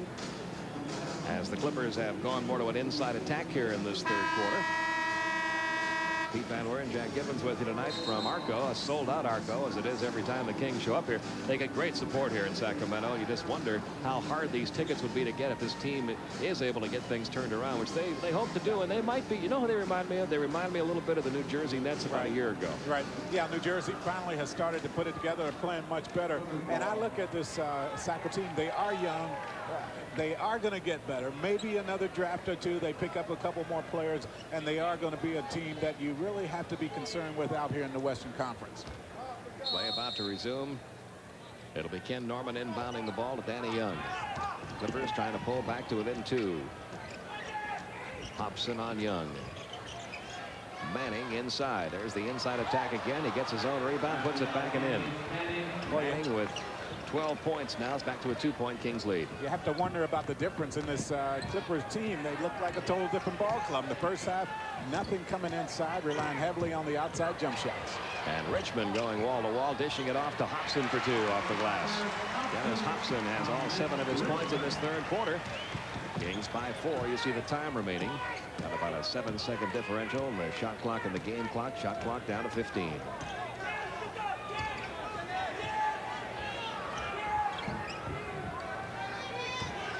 Shot clock down to 6. Norman takes it inside again. This time the shot wouldn't go, and Tisdale the rebound for the Kings. A near steal, and it is finally stolen. Young going to give it to Norman into the paint for 2 more. A tough break that time for Sacramento. But the Clippers, with the aggressive full court defense that time, came up with the loose ball. 83-81 is going to be launched from beyond the mid-stripe line by Tisdale, and almost went as the horn sounds, ending quarter number 3. Now we've got us a ball game, 1 quarter to play, and the Clippers are back in it. It's 83-81. Sacramento in the lead with 1 quarter remaining.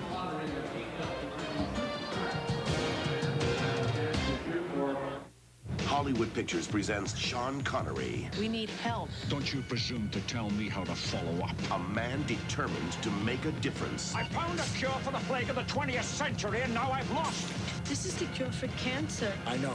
And you move your road through here, and we've lost it. From John McTiernan, the director of Die Hard and The Hunt for Red October. Medicine Man, rated PG-13. Starts Friday, February 7th at a theater near you. Alka-Seltzer Plus goes to the Arctic Circle, where the toughest colds live. Alka-Seltzer Plus takes care of the aches, the runny nose. Alka-Seltzer Plus has done exactly what I've needed it to do. It does the job. Alka-Seltzer Plus, tough medicine for tough winter colds. Around 1900, GMC Truck built America's first gasoline-powered truck and went on to make trucks our only business. A heritage of trucks that, some say, worked a little harder, lasted a little longer. And that's still true today in a truck that gives you the most standard payload and the strongest resale of any full-size pickup. Sierra, from GMC Truck, more proof of the strength of experience. They come together to compete. Every day, they challenge their limitations. Striving for excellence, they find what is special in sports and in themselves. Join the NBA in supporting all Olympic athletes. They're special. For the battery that performs 3 times better than industry standards, you've got to get to Sears. Out here, if you don't have a Die Hard, you don't have a prayer. Sears Die Hard. More power when you need it most. Who's going to back it better than Sears? Well, there's your score with the fourth quarter about to begin. Sacramento up by 2 over the Clippers. Jack Evans, I guess we can look for the Clippers to do what's worked here in the second half, stay with the inside attack. Kings have to go back to more what they were doing in the first half, which was go inside, but they may be a little out-muscled right now by the Clippers. Well, the thing that has been key for the Clippers is that they have taken the ball to the basket. Although they have missed some shots, because they have their big people down there, they've been able to get to the offensive boards, and they put those shots back in. We didn't see any of that at all in the first half of play. And the Kings, as we mentioned in the first half, normally a team that has a lot of trouble with their game inside because they're not that big a club. Yeah, even more reason why I'm surprised the Clippers didn't do a better job of that in the first half. Well, here the Kings go back inside. That's going to pay off for Lionel Simmons. The foul call against Ken Norman is first. The correction, that's going to be against Manning is 4th. Well, Polynesia's numbers, look at right there. 12 points and 17 rebounds. And at the line, Lionel Simmons, 18 points on the night, 2 for 2 from the line. Those 17 rebounds tie his season high. And only 1 away from his career high.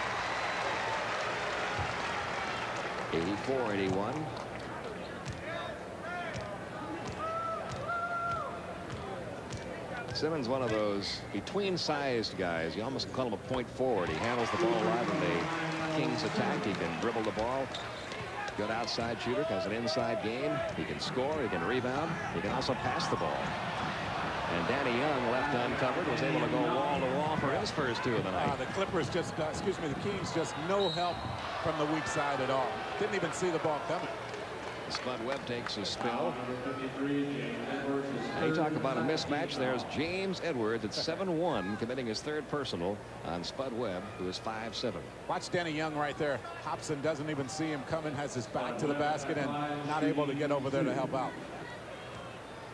Yeah, I think it's important for Spud Webb to start pushing the ball down the floor as he did in the first half of play. So many baskets were created because of his ability to use his quickness and get the ball in the open floor. Webb has hit his season average. He's right at 15 points now. 5 of 6 from the line. 86-83.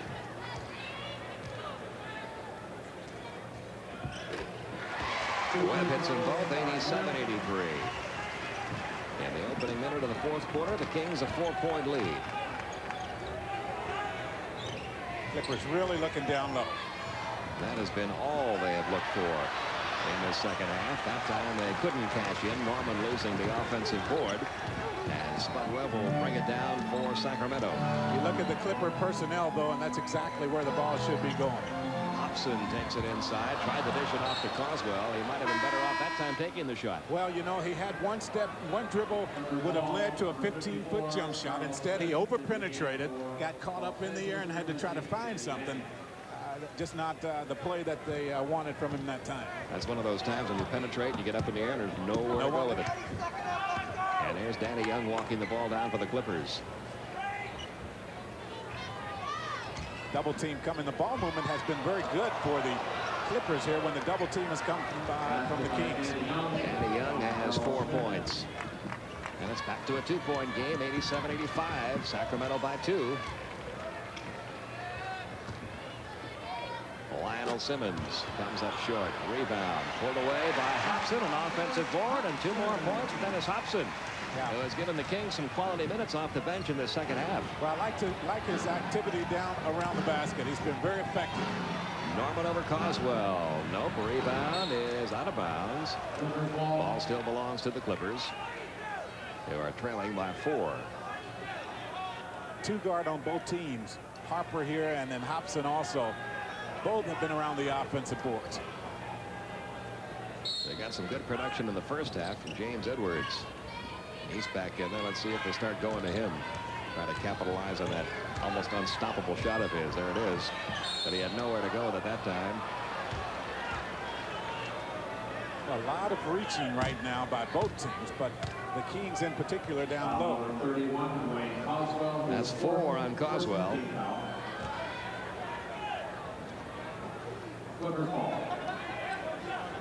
And the Clippers will inbound it from the far side.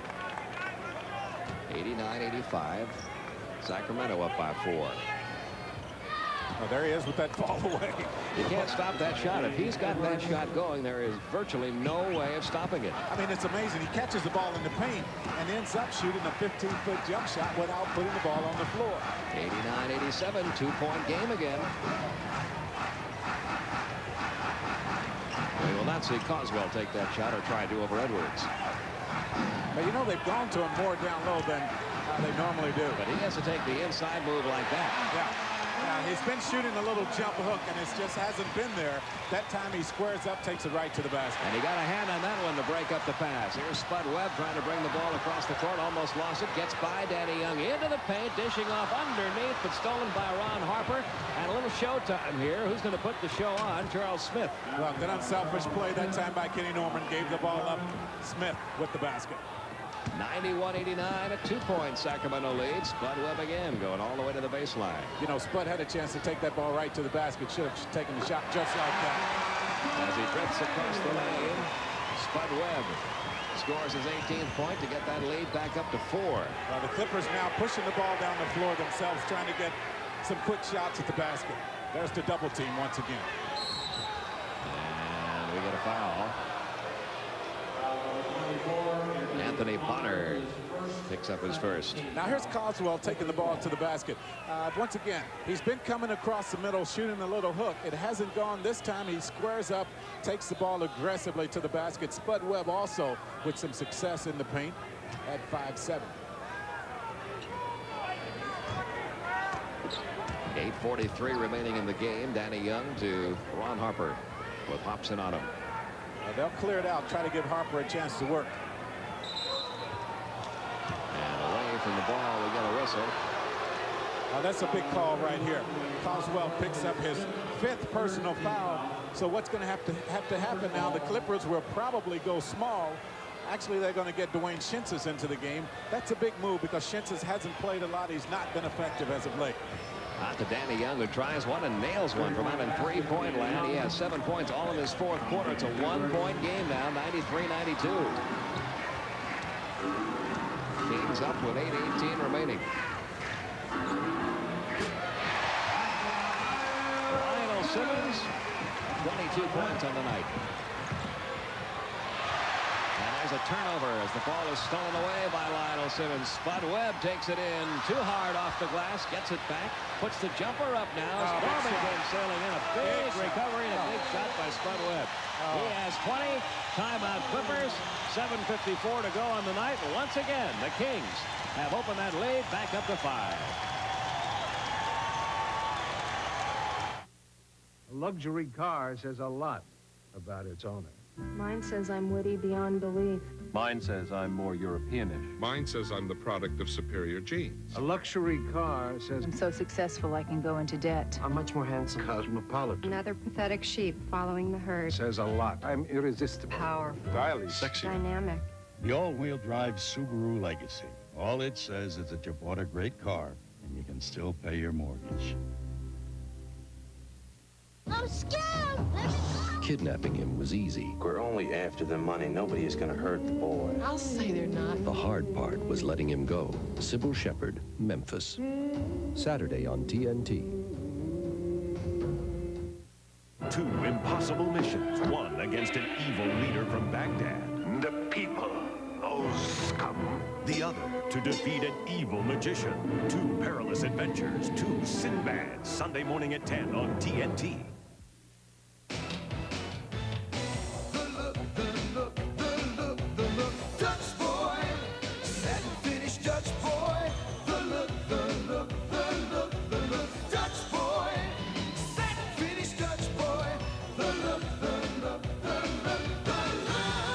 For the look that gets the looks, use Dutch Boy Satin Finish Paint. It's the one finish every room should start with. Dutch boy, he works hard for your money. And here is tonight's Dutch Boy in the paint. Sacramento still up by 10. They're playing inside, but the big number here, it was a 16-8 Sacramento advantage at halftime on second chance points. That's where the Clippers have really picked it up here in the second half. Alden Powell needs a big key to the second chance points. Watch the defense here by Lionel Simmons. The quick hands, picks the ball off, and then Spud Webb. Watch how quickly he recovers after missing this shot. Knocks around. He's very alert. Does not step on the line and then pulls up and shoots his jump shot. The lead now 5. That's a big shot by Spud. And now they've made the change with Coswell in foul trouble with 5. Dwayne Shinsis has checked in. They need some quality minutes from him here. They really do. You know they're going to Edwards. You just know it's going to happen. Smith will take the shot over Bonner. Wouldn't go. Rebound, James Edwards. He'll take that jumper and hit the jumper over Shinsis. You know that is where the Clippers will go right now. It's very difficult for the top centers in the league to stop this move. You know he's going to try to attack Dwayne Shinsis. Second foul of the night on Shinsis. Edwards a chance with a 3-point play. Even though Olden Polynice starts for this club and has done a very good job tonight within one of his career-high rebounds. We'll see James Edwards on the court if it's a close game in the final minute. They like him out there because of the versatility of his offense. Yeah, he's 5 of 5 from the field. 97-95 Kings by 2. 7:26 remaining. Here comes Wayman Tisdale back into the game. Dwayne Shinsis will sit down. Now they are going to go small. Well, Dwayne Shinsis kind of gives Rick Hughes the eye as he leaves the bench. So that is the last time we'll see him in this game tonight. There's no question about that. I mean, that is one thing you don't need is the lip as you leave the game. They're still talking. Tisdale trying to beat the buzzer, comes up short. 24-second violation. And the Clippers get the ball back, and this trip down they can finally tie up this score. They've been getting closer and closer and closer. It seems like every time they get within 2, they fall back to 5 or 7 down, and they have to battle back again. This time they do have a shot and tying it up. I think what you'll see Tisdale do here is try to push Edwards a little bit farther out than he likes to catch the ball. That's exactly what they did. Tisdale, in fact, causing Edwards some problems. Yeah, he kicked the ball, and it worked that time as Tisdale, with the push, forces Edwards out, and Edwards is really, really beefing at the official. He thought he should have been at the free throw line. And I think I agree with him also. Tisdale, though, using the big body, will try to push him just a little bit farther out. And they're still doing some pushing and shoving underneath as they get down court. This is Anthony Bonner working on Norman. Somehow got that shot to fall. How do you make that shot fall with a guy like Ken Norman all over you? Well, if he can give him any offense at all, I mean, that's a bonus. That turnaround jump shot is just a plus. Once again, the Kings have opened up a 4-point lead. 6.5 minutes to go in the game. Norman off the glass, 2 more. He has 8. Norman is very explosive. He's capable of putting up big numbers very quickly. The lead 2 again. Richmond going up for the shot, of the ball stripped away. It's out of bounds. Harper got a hand on that ball for the Clippers, and once again the Clippers an opportunity to tie this score up. The last time this game was tied was way back in the first half at 37. And the Clippers have been edging closer and closer and closer, but they've not been able to tie it up since then. And they're not going to do it this time either. The turnover gives the ball to Mitch Richmond. Mitch needs to make sure now he gets a good shot. That's a good one. A Spud from the outside. Short, though, and once again, an opportunity for the Clippers to tie it up here. Well, you just know if you keep giving them the opportunities, eventually they're going to tie this game. Harper walking the ball down as the shot clock now shows 10 seconds. I look for Edwards to pick up the foul here. He'll take it over Tisdale. Comes up short. I'll tell you what, Wayman Tisdale, despite giving away some size to James Edwards, has done the best job of anybody on Edwards. Well, he's a very physical player. He understands that he has to put the body on James Edwards, and you see them laughing at each other right there. I still look for Edwards to pick up a foul in this matchup. Wouldn't you love to hear that conversation right now with Edwards and Tisdale? Well, they've been going at each other very aggressively. It's good-natured right now. We'll see how long that lasts. And a timeout's going to be taken here by the Clippers. Spud Webb is going to have a technical foul called against him. Webb complained to Jack Nees. He thought Harper should have maybe gotten a traveling call when he skidded along. And a technical foul has been assessed now to Spud Webb. Well, Harper, I think, got a floor burn on that arm as he slid along the floor right there. So Webb draws the technical. Now we've got a timeout with 5:29 remaining. Did you know the cost of 2 business calls from the East San Diego pet stores to Dallas may surprise you? Of course they're easy to feed. With AT&T Long Distance, your small business can get the quality you trust at extremely competitive prices. They really do make perfect pets. Even though the other company would like you to believe, they always save you lots of money. That's my big savings? That's it. Not exactly the catch of the day. Competitive price, another AT&T advantage. Excuse me, do you know what stock options are? I wish I did. The information you know you should know is in the Wall Street Journal's video guide to money and markets. This exclusive 30-minute video is free.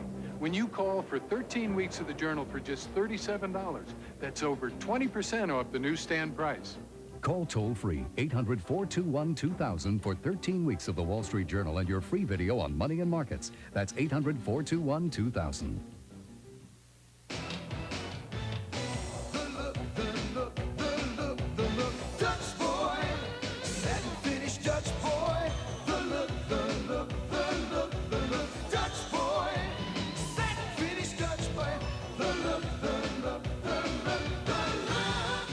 Look that gets the looks. Use Dutch Boy Satin Finish Paint.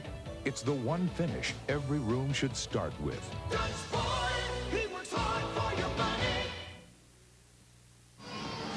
In It's a busy night of NBA action. 12 games on the schedule tonight. Fred Hickman and Hannah Storm will have highlights of all of them with scores and highlights on the Inside the NBA program. Also a feature on Purvis Ellison and a look at the Phoenix Suns Charity Ball. That's all on Inside the NBA coming up next. Here's where the technical foul came against Spud Webb, who wanted a travel call against Harper. Well, travel or a backcourt violation. Now you see Harper sliding across. Now he calls the timeout. And watch Spud's reaction. And the technical foul. And shooting the team will be Danny Young, who has scored 7 points all in this fourth quarter. He now has 8. It's a 1-point game. Young coming into this game 3 for 3 from the free throw line, so he hadn't shot many, although he had made every one of them. And now the LA Clippers, who have been trailing since the score was tied at 37 early in the second quarter. A chance now to grab the lead here in the fourth quarter. Oh, boy. The offensive foul is going to be overruled, I believe. We had one call going one way from Jack Nees. We had another call going the other way from Hugh Hollins. Charles Smith laid right. It's going to be on Anthony Bonner. Yeah, away from the ball. Anthony Bonner picks up the foul. Now, if you see Nees in this picture, he indicates that it's an offensive foul. Well, I don't know exactly what Bonner did. It was hard to tell right there. He was fairly away from that play. Yeah, maybe he pushed Charles Smith into Spud Webb. Tell you what, Jack, he doesn't know either. Yeah, he's not sure what happened. Well, Charles Smith at the line now can tie it up with this one. It's 99-98. Smith with 18 points. But he has struggled from the free throw line. He's now 2 out of 5 from the line, and the Clippers' free throw shooting, which has hurt them a lot this year, is hurting them again tonight. Boy, should the Clippers go on to lose this game, we'll be talking missed opportunities by the Los Angeles Clippers. They are now 11 of 17 from the line. That's under 70%. Yeah, they've had 4 or 5 chances at least to tie the game up. Finally, they do from the free throw line. Well, we'll see if the Kings can get it going again now. Lionel Simmons going into the paint, and he'll get a trip to the free throw line out of that. Just Norman got him. That's Norman's first. And the L train back to the line. Danny Manning checks back in for the Clippers. Smith sits down. Smith with 19 points on the night. At the line, Lionel Simmons, who has 21 points tonight. Now that the Clippers have gone small, this will give Rex Hughes more opportunity to leave Coswell over there on the bench. Coswell with 5 fouls in this game. Just trying to ride out another minute or 2 before he comes back on the floor. Really interesting to see that quickness of the decision by Rex Hughes after Shinsis went in and committed a quick foul to pull him right out of there and give Tisdale the responsibility of guarding Edwards, and it's been effective. Tisdale has done a good job. Yeah, that proved to be a pretty good move right there. And Dwayne Shinsis reacted very negatively as he went to the basket. A lot of words being exchanged, and Shinsis has had a difficult time enough as it is finding a team that wanted him in this league, and by talking back is not going to make it any easier for him to hang on here. This foul call came along the baseline. Mitch Richmond giving Danny Manning a pretty good shove. Richmond called for the foul, his third. Manning goes to the line. Manning with 12 points tonight. He too has missed a couple of free throws. He's 4 out of 6. Gets a lot of rim on that one. And once again, the Clippers can tie it up here if Manning makes this one. 13 points tonight for Danny Manning. He's averaging 17.5 points a game. He misses another one, and the Sacramento Kings cling to a 1-point lead. This is Spud Webb. I think Mitch Richmond right now needs to get involved offensively. He hasn't touched the ball, hasn't been real successful from the field, but he needs to have it. Well, they're trying to get it to him there. He almost lost it. Gets it back out to Spud Webb. Down to 6 seconds left on the shot clock. Down to 4 seconds left on the shot clock. Richmond's going to throw it to his coach. When you can't find an open player, you say help and you throw it to your coach, I guess. Well, this is a time that you need a guy to step up and take over. That's why I said Richmond needs to handle the ball. He is a guy that is the point scorer. He and Lionel Simmons. Simmons has been guarded very well here in the second half. So Mitch Richmond has to pick. Somewhere there was an open man. They had a double team on Richmond, but he just simply couldn't find it. And here's that Edwards-Tisdale matchup again with Bonner coming over to help out. Norman will get it over to Young. Young in the paint. Then one extra pass to Harper. Harper couldn't get the shot to fall, but he'll go to the free throw line. I like the unselfishness that I see right now from the Clippers. Good ball movement, doing a good job finding the open man.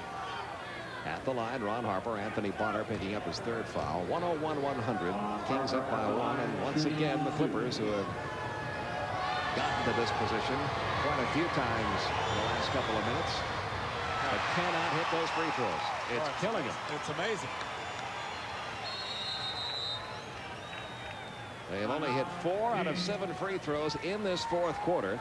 They have only hit 12 out of 20 free throws in this game, and they still trail Sacramento by 1.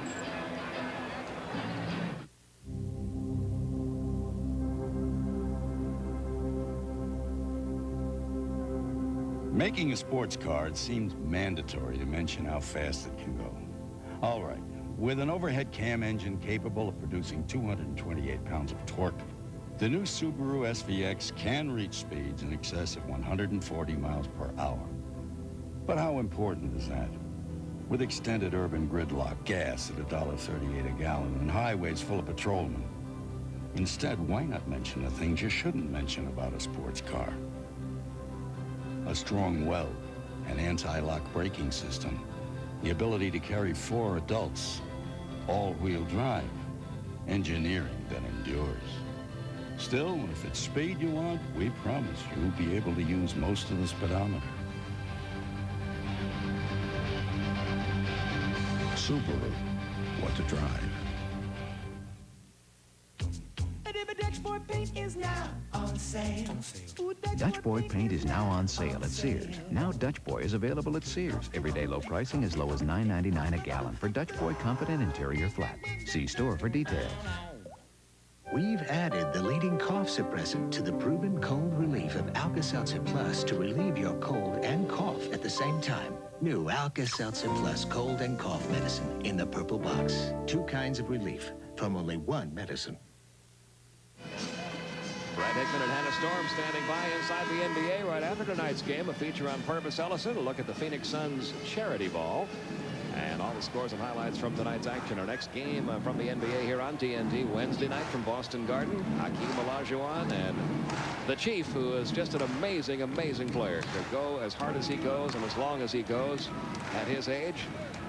We'll be featuring that matchup on Wednesday night. Especially when you consider the injuries to that Celtics team. I mean, Robert Parrish has had to pick up a lot of the scoring when you talk about Larry Bird, Kevin McHale being out. Well, we'll see if Harper can hit this one. It'll tie the game if he does. I tell you what, that's got to drive a coach nuts when you can't make your free throws. 12 of 22 from the line now for the LA Clippers. They are still down by 1. You want to put yourself in position to win games, and if you don't make your free throws, it's very difficult to do. Lionel Simmons, the L train on a big night here in Sacramento. Yeah. He has 26. As I mentioned, you need someone to take over in close ball games down the stretch. That is what makes the good teams great. They have guys you can go to in key situations. Someone has to step up right now for both of these teams. From just inside the three-point line, Danny Young couldn't get it to fall, and there's Lionel Simmons with a big rebound. Kings have built that lead back up to 3, and that has been the story in this second half. Yeah, Clippers get close, but they cannot quite catch it, and they cannot quite grab the lead. They're trying to give Tisdale a chance to work against Edwards. Somebody's open. Simmons on the top of the circle. Now, the reason for that, giving the ball down low to Tisdale, is not necessarily because of Tisdale's scoring ability. It's because they know the double team's going to come, and someone has to be open. They're doing a good job of finding the open man. And the Kings have built that lead back up to 5. Inside it comes to Danny Manning for 2. Manning has 15. 105, 102, 3 minutes to go. See, watch here. Tisdale posting up down low against Edwards. Tisdale hasn't even looked at the basket yet. I mean, he's not trying to score. He's trying to draw the double team, and then he's going to kick to someone. This time he will take the shot over Edwards. Wouldn't go. Danny Manning the rebound. Once again, the Clippers can pull back to within 1. Norman will take the baseline jumper and nail it over Simmons. 10 points for Ken Norman. It's another 1-point lead for the Kings. 105-104. 2.5 to go.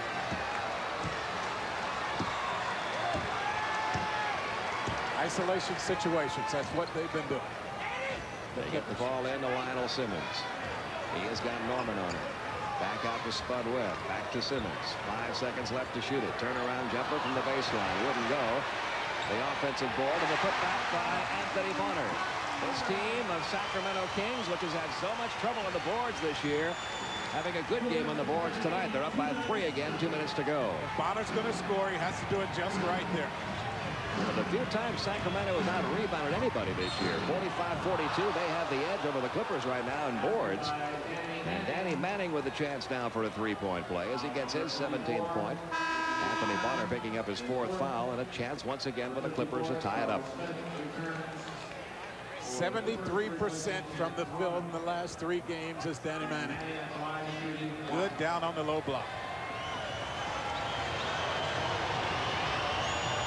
The Clippers just 12 of 22 from the free throw line. Another miss from the line. It remains a 1-point Sacramento lead. 12 of 23 now from the free throw line. Danny Manning, a 68% shooter, isn't even doing that tonight. He's only 1, 2, 3, 4, and 8. Horrible free throw shooter. 1:38 to go. Simmons had his shot blocked, but Tisdale comes up with it out near the sideline. 6 seconds left in the shot clock. They're going to have to hurry.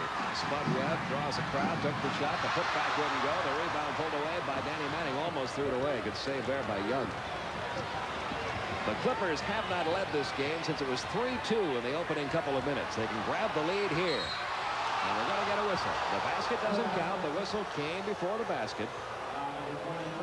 And Wayman Tisdale called for his 3rd. Charles Smith comes up limping right here.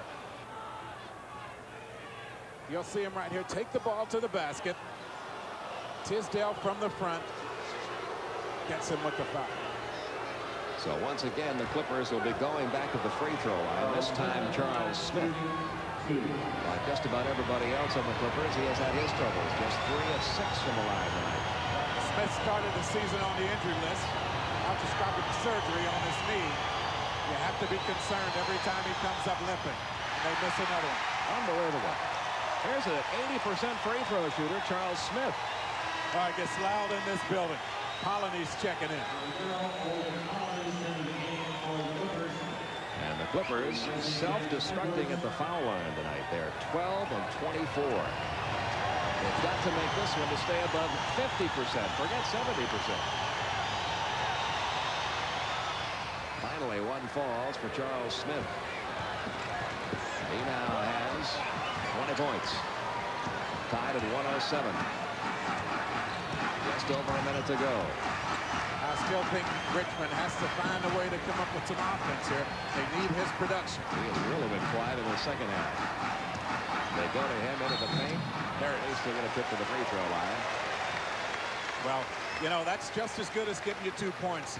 He has been just not involved offensively. He struggled from the field in the first half of play, so he's been kind of reluctant to take the ball. I still think he must be the guy to put the ball in the basket from the guard spot. Richmond has 19 points on the night. He has yet to score in this 4th quarter. Can give the Kings back the lead here. 107-107. 55.4 seconds remaining, and Richmond has got 20 for the night. You see Mike Schuler. Well, I'm sure they will call a timeout should this free throw go in. It does. And they do. 21 points for Mitch Richmond. A 2-point lead for the Sacramento Kings with just over 55 seconds remaining in the game. And Sacramento up by a couple.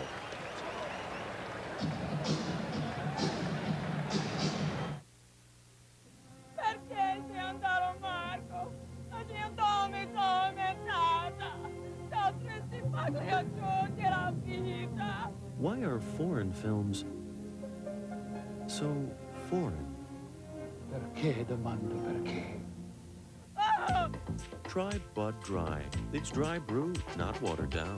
To drink light, yet satisfy completely. So at least refreshment speaks to everyone. I feel good. What is self-esteem?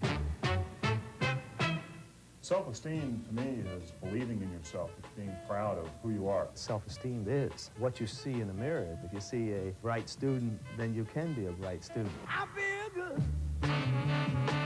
You've got to have a high self-esteem, because if you don't believe in yourself, who's going to believe in you? Take pride in yourself. Stay in school. It's your best move.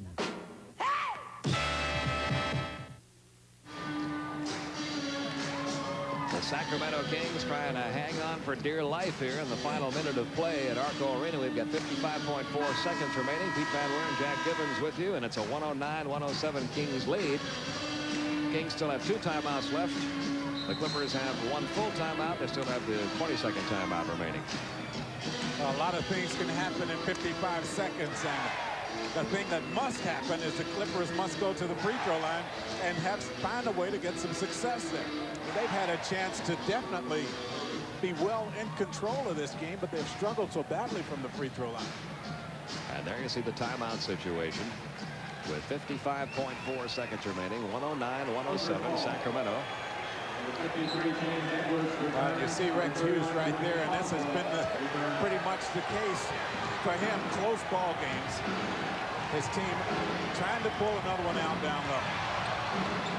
Harper almost lost it. Down to Edwards. Smith. And Smith again in the paint. Wouldn't go. Gets the offensive ball. Shot was blocked by Coswell.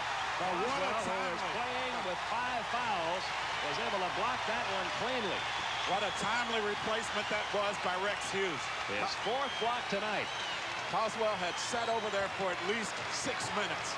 Finally put him back in the game. 7 seconds remaining on the shot clock. Clippers turning it up a notch defensively. Down at 2 seconds left. Richmond trying to beat the clock. Just did.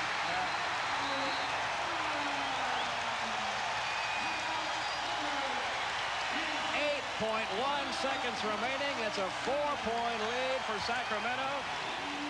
Jerry Reynolds likes what he's seeing. The frustration continues for the LA Clippers. Timeout. Well, as I mentioned, it has to be your big gun to pick up things down the stretch in a close ball game. Mitch Richmond right here catches it. The shot clock running out, and he just creates a shot. He is a guy that has to produce. It's nice to see him step up and take charge. Just before he released that shot, you could see Rex Hughes almost leaning right over the court saying, shoot it, we're out of time. Well, you don't want to turn it over. You don't want to miss an opportunity to at least get a shot up at the basket. Boy, that's using the shot clock there a little bit more, a little bit better than Rex Harris would like for them to do. So we are down to our last 8 seconds of play in this one. It's 111-107 Sacramento. Before a full house here at ARCO Arena. Fred Hickman had a storm. Coming up next inside the NBA. All the scores and highlights from the night. And this Sacramento team trying to go to 11-9 at home. We talked about this earlier today, Jack. There are different stages when you're trying to build a ball club that you get to. And Sacramento has reached that stage now. They're not a team that's going to lose most of their games home and away. They are the kind of team now that can beat just about anybody at home if they play as well as they can in front of the home folks. They have a lot of trouble on the road, though. They've only won 3 out of 24 away from here. Yeah, you talk about building a ball club. The way to do that first is to win your home games. You want to make sure you're effective in your own building, and that's what they have done. And now it will be the Clippers' ball. They're down by 4. What a block that was by Coswell, though, that led to all of that. Oh, that was maybe the key play of this final minute. They get it into Smith. Smith draws the triple team. What a block again by Coswell. Smith will put it home for 2. But we have had 5 blocks tonight, 2 in this final minute by Dwayne Coswell. It's back to a 2-point game, 111-109. Under 2 seconds remaining now. Well, Coswell, the thing that is important here is he went up there aggressively, playing with 5 fouls. And you know, the way you pick up the fouls is when you go about it in a lazy manner. He wasn't concerned about picking for 6. He went up with authority, knocked those 2 shots away. 2 big defensive plays down the stretch. And now Spud Webb at the free throw line. He has 20 points tonight. He has 8 assists tonight. He is, however, missing that free throw to keep it a 2-point game, 111-109. That's a second miss from the line tonight. He's now 6 out of 8. And the Clippers are still alive. They are down by 3. They have called a 20-second timeout here to try to design a three-point play with under 2 seconds remaining. And Rex Hughes will go to work on the defensive side of things as Mike Schuler talks over a final play to try to get the Clippers back in this one and send it to overtime. Well, I think Schuler called the 20-second timeout because you'll probably see Rex Hughes call it full timeout after he sees how the Clippers will set up offensively. They'll try to see here what play they want. But you look at the three-point shooters on the floor now for the Clippers, and of course you have Harper who can put the ball down. Young is on the floor also, and Grant probably will check into the game as well. So we'll have 3 guys out there capable of hitting that three-point shot. Now, why are they not taking the ball out up the floor? I guess the Clippers tonight as a team 4 of 9 from three-point land. Well, the 20-second timeout prevents them from taking it out at the half. Into Young, he will launch one from beyond the midcourt stripe, and the frustration continues for the LA Clippers. They had their chances, but the Sacramento Kings able to hold on and beat the Clippers for the second time this year. 112-109. Sacramento wins it. Smiling Jerry Reynolds looking on as the Kings have beaten the Clippers. Back to our Atlanta studios now, and Craig Sager. Well, thank you very much, Pete. It's not often you see Jerry Reynolds smiling, at least not this year. One of the busiest nights of the season, 24 teams in action, 3 of the 12 games going into overtime. Who do we select for our finishing touch? Michael Jordan. Now in his 8th season, we've seen Jordan do it all, but tonight, Hair Jordan pulled a rabbit out of his hat. He's not easy to guard, but the Dallas Mavericks do a great job of blocking the lane. But here he comes, off balance, no look, over the head, spinning off the backboard and in. Michael Jordan, tonight's finishing touch.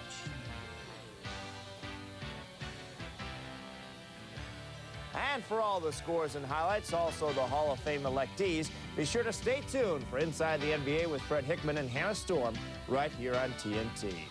Pete and Jack will be back with our Budweiser Player of the Game in just a moment. Thanks for being with us.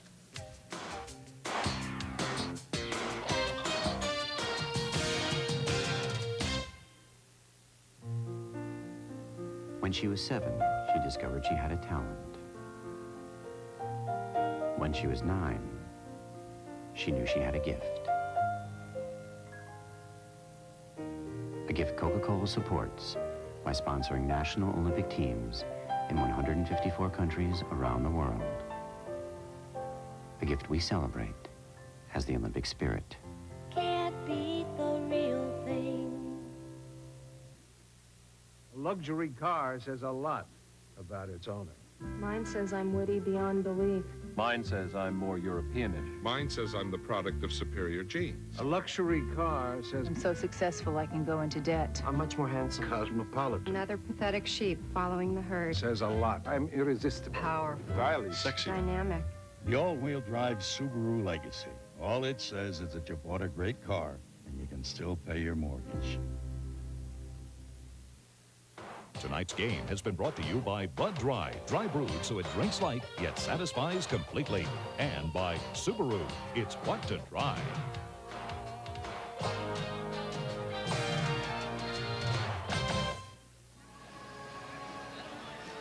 A big win for the Sacramento Kings, 112-109, and the Los Angeles Clippers cannot say that they didn't have their chances. They had them, but in that closing sequence of plays, final couple of minutes, Kings made all the big baskets, all the big free throws, all the big rebounds, and got all the big blocks. Well, that is key in winning close ball games. The Clippers definitely had their chances in this game.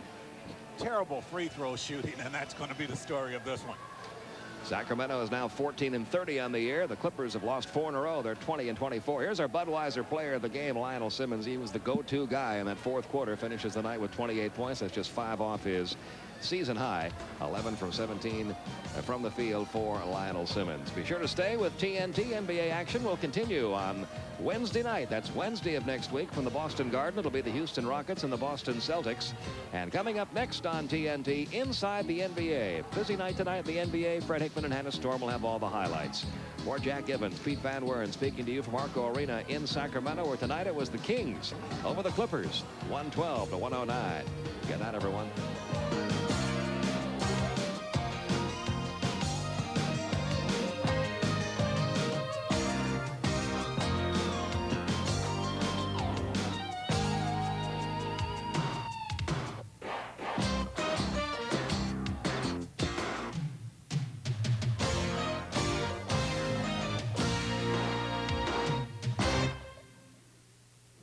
A promotional fee has been paid by Delta Airlines.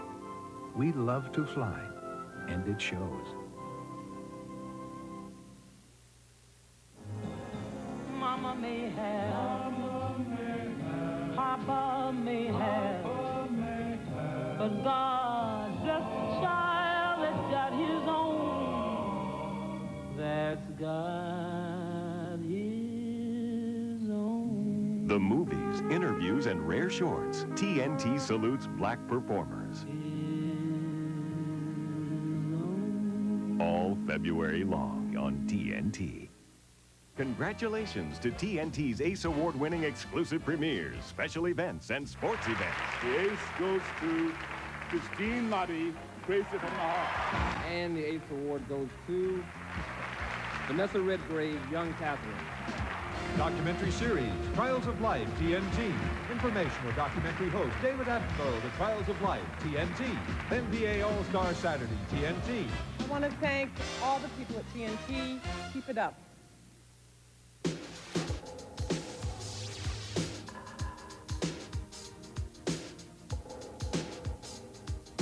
The fascination always existed. The human body, without doubt, is the greatest of inventions.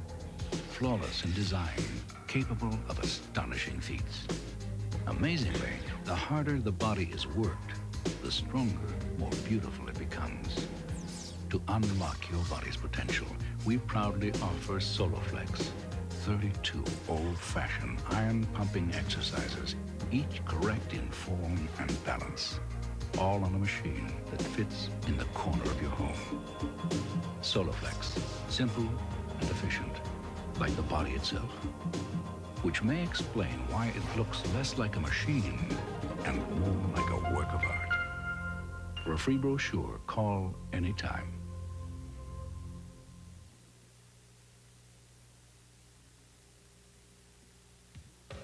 Tonight, inside the NBA. The Bulls attempting to avoid 3 straight losses for the first time this season, and the Blazers trying to win their 5th straight. Dominique Wilkins dealing with the pain of sustaining the first serious injury of his career, while Purvis Ellison begins to come into his own. And in Phoenix, they simply had a ball that night, as will we this night. Next!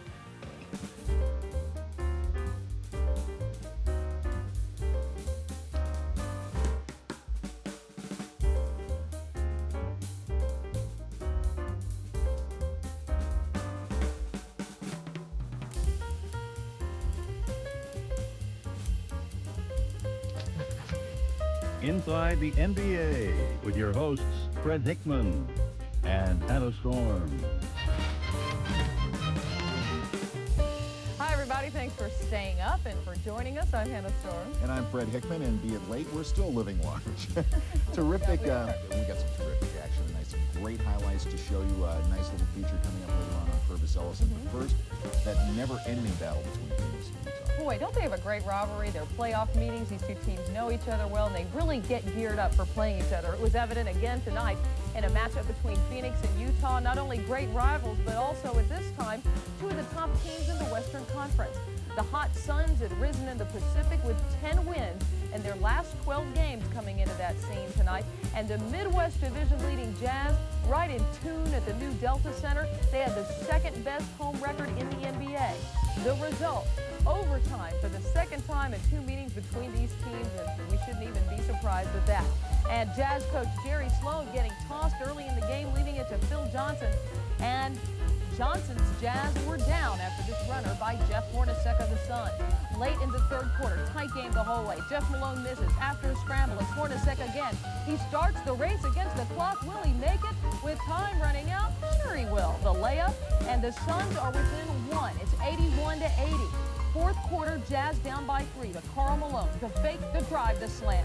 Malone, 43 points, 16 rebounds, his team within 1. And then Malone again, misses. Time running out in the game, but he puts it in to tie the game up at 106 and take it into overtime. 11 seconds left in OT, Suns by 1. Delaney Rudd sat on the bench all night, but then came off and hits the jumper from the corner to give Utah the 1-point lead. Last chance for Phoenix. It's in Jeff Hornacek's hands. The running jumper, no good. Bounces off the backboard, and the Jazz win at home. Boy, are they tough to beat at the Delta Center. They've won 7 of their last 9. They are now 19-2 at home. Kevin Johnson, in a losing effort, had 28 points and a season-high 18 assists for the Suns. Fred?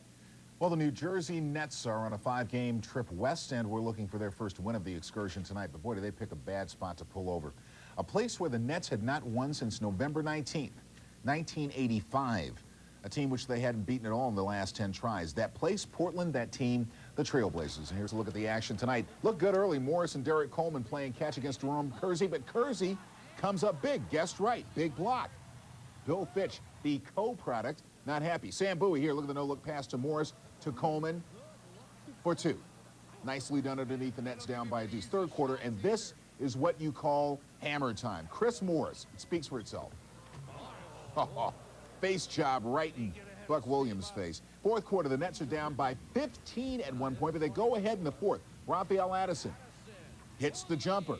Nothing but the bottom of the net, 97-96. But Clyde the Glide Drexler and this man, Terry Porter, the key down the stretch. The Blazers up by 1. They go up by 3 after this jump shot. A half-minute remaining, and the Blazers hang on for the victory by a final count of 113-108. The Blazers continue to be a relatively hot basketball team. They have now won 5 straight. And New Jersey, tough game tonight, but 0-4 on the trip. Well, this is the kind of basketball news we don't like to hear. The Atlanta Hawks' Dominique Wilkins, who has been one of the league's most durable players over the last decade, Tuesday night, just 25 points shy of the 20,000 mark for his career, Wilkins went down with a season-ending injury. He had missed just 18 games due to injury in his first 9 seasons in the NBA. But Dominique suffered the first serious injury of his career, tearing his right Achilles tendon during a game against the 76ers. Wilkins underwent surgery on Thursday. His doctor, Jack Houston, said that he had to splice and weave together 30 to 40 strands of tendon that had torn loose, and said the doc looked like the end of a mop. Houston said, however, that Wilkins should recover to full strength, but not for at least 6 months. Of course, I'm hurt with not playing and not being there with the guys. But the hardest thing for me is just sitting on the sideline watching. I think that's the hardest thing. I think the easiest thing would be the rehabilitation, because I'm the type of guy who will always work hard anyway, so that wouldn't be a problem. He's been our scorer for all these years. This year, with 28 point plus a night, we need to distribute the ball, get the open man. Don't rely on one man to score and take the place of Dominique. We can't do that. We need to disperse the ball and get the open man, and hopefully we can fulfill that void. No one is going to take his role. I think, you know, if anybody tried to come in and get 28 and do Dominique's job, you wouldn't be able to do that. But we've got 20-some shots to spread around on the team through the game, and that's the way we'll approach it. At the time, Wilkins was second in the NBA in scoring, and he had been named to the East All-Star squad just hours before his injury. Fred? That's right, that announcement coming. Everybody was happy, and then everybody was sad, but that's the way it goes in the NBA. Tough break indeed. But you know the starters for February 9th in Orlando, the All-Star game. But here are the supporting cast members announced this week. A look at the guy who will replace Wilkins, first of all, and the rest. Forward Kevin Willis will come aboard, probably deserved it anyway with the first half he had, especially on the boards. Brad Doherty is there representing the Cavaliers, Joe Dumars of the Pistons, Mark Price of the Cavs, Reggie Lewis of the Celtics, Dennis Rodman of Detroit, the league's leading rebounder, and Scottie Pippen of the Bulls. Out west, Mutombo, the Denver Rook, gets in. Olajuwon makes the grade, as does teammate Otis Thorpe of Houston. Thunder Dan is there with fellow son Jeff Hornacek. Worthy of the Lakers is in there, and 2 great point guards, Stockton and Tim Hardaway. The West is coached, of course, by Golden State's Don Nelson, while the East is coached by Chicago's Phil Jackson. And by the way, the word from Earvin Magic Johnson this week is that he is at least considering unretiring. He says, quoting here, "I'm okay to play if I want to play," end of quote. Johnson, who retired 12 weeks ago after learning he'd contracted the HIV virus which causes AIDS, is to have his number 32 retired by the Lakers later this month. He is playing in the All-Star game and the Summer Olympics in Barcelona. Hannah?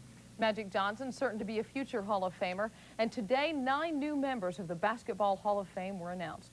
Among them, New York playground legend Connie Hawkins. The Hawk was tossed out of Iowa during his freshman year in a gambling scandal, and he was subsequently banned by the NBA for 7 years.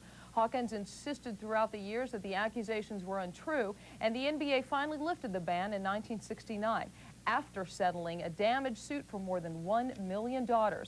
But Hawk's only thoughts of vindication today were with the guys back home.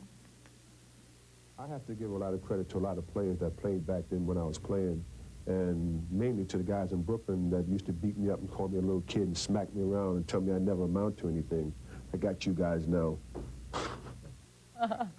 Also inducted 8-time All-Star Bob Lanier. Also the first 2 women to receive the honor, Delta State great Louisa Harris and also AAU star Nera White.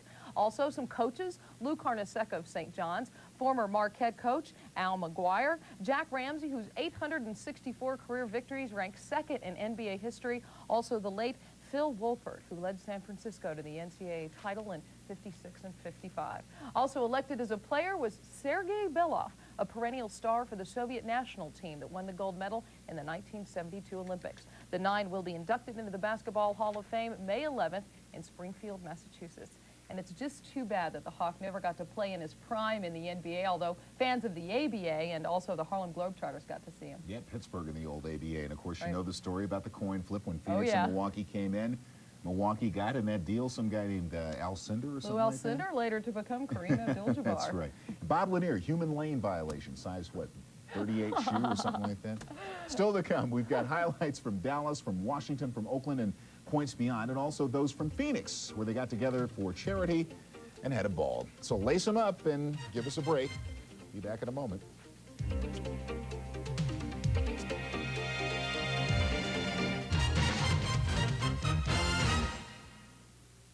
Inside the NBA is brought to you by Advil in tablets or caplets. Advil, advanced medicine for pain.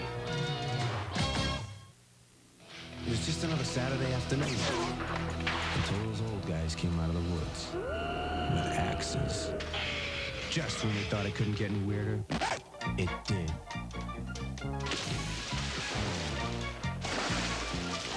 They even brought their own music. Awesome! Hey, fellas, how about a cold Bud? A Bud? Obviously, we thought alike. Oh, that's cold.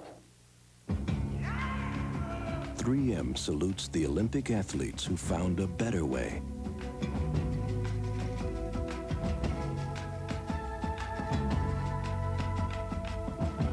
Whose ideas were so original, there's no going back.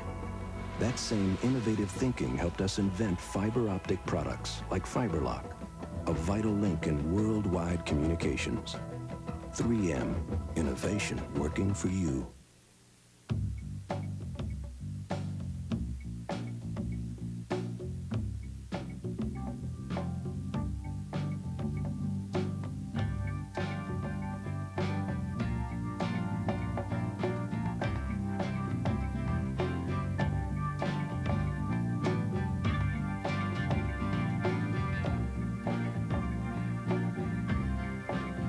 Upper Deck takes you there. We know how hard you work. We'll work that hard for you. We believe in putting people first in everything we do.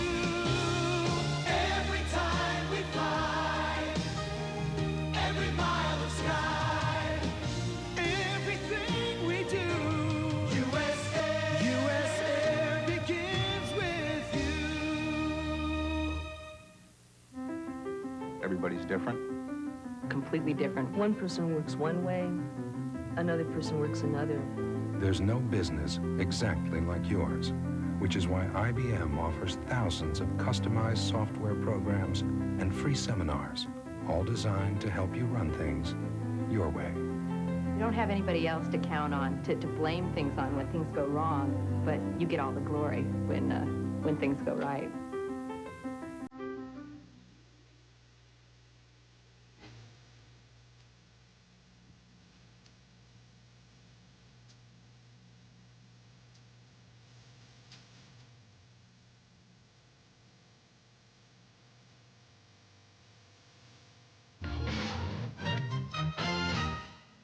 All right, next we're going to head on down to the great state of Texas. It seems like a place where Bulls ought to do pretty well for themselves. But alas, the world champs were squashed flat as armadillos on a dark road at night in San Antonio, and then two-stepped in Houston.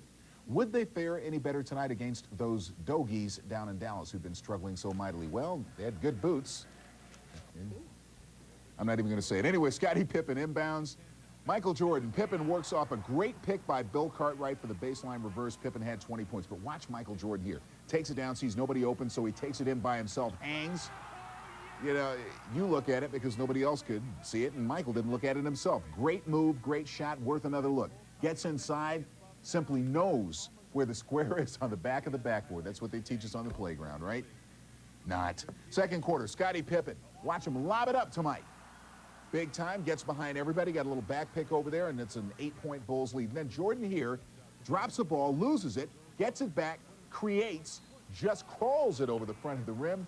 Richie Adebayo, it just doesn't get any better than that, does it? The Bulls are winners tonight. The Mavs have now lost 15 of their last 16. All kinds of dissension with this team. Donaldson jacking up Roe Blackman in practice earlier this week. He got suspended for a day for that. The Mavs are just a mess. Anyway, on to Indianapolis. The Pacers and the Hawks working overtime.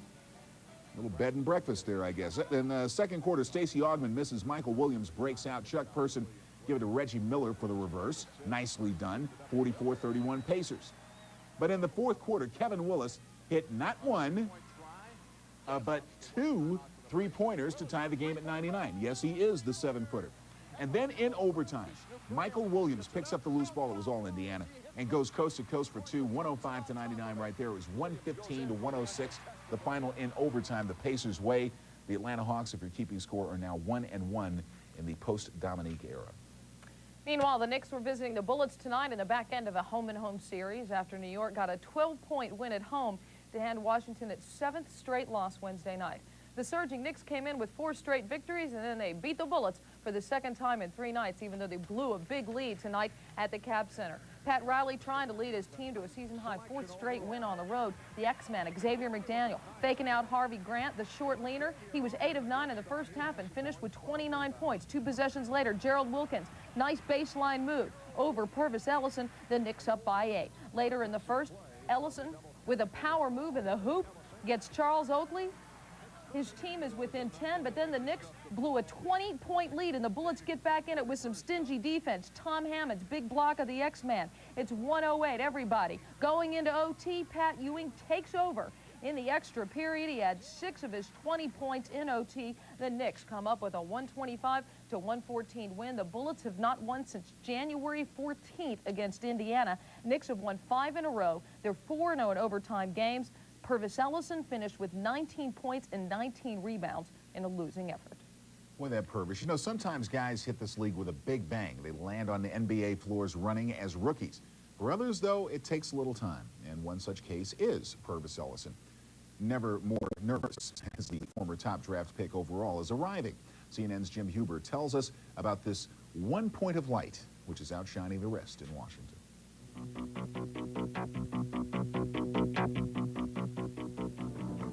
Things came early and fast for Purvis Ellison. Never nervous Purvis, they called him right away, as the graceful freshman from South Georgia led Louisville to a national championship just like that.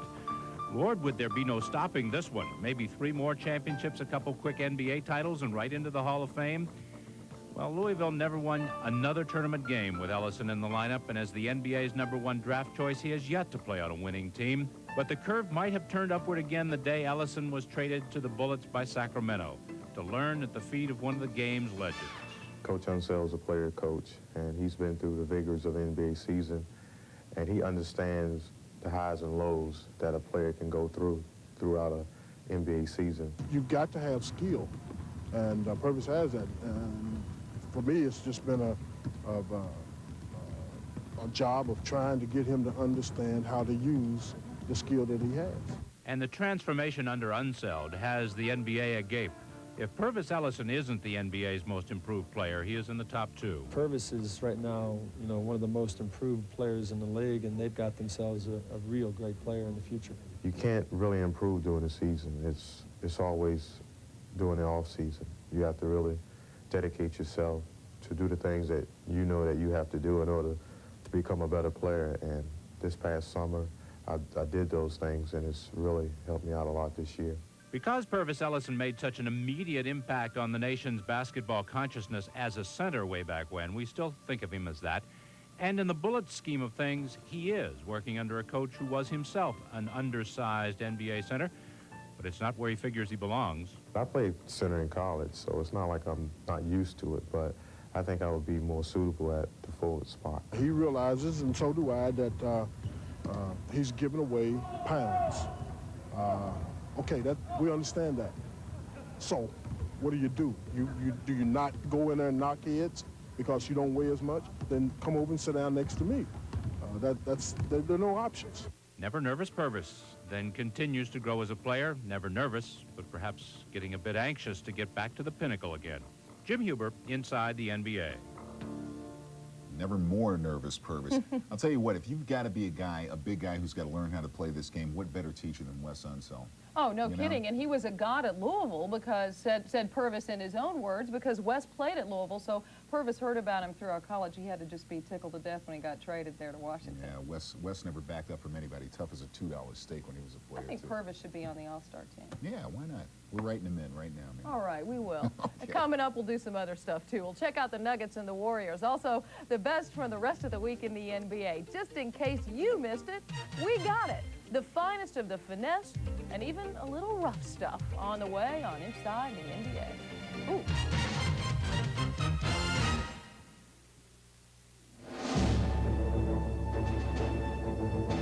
Every morning, like clockwork, one airline arrives in Great Britain non-stop from cities across the U.S.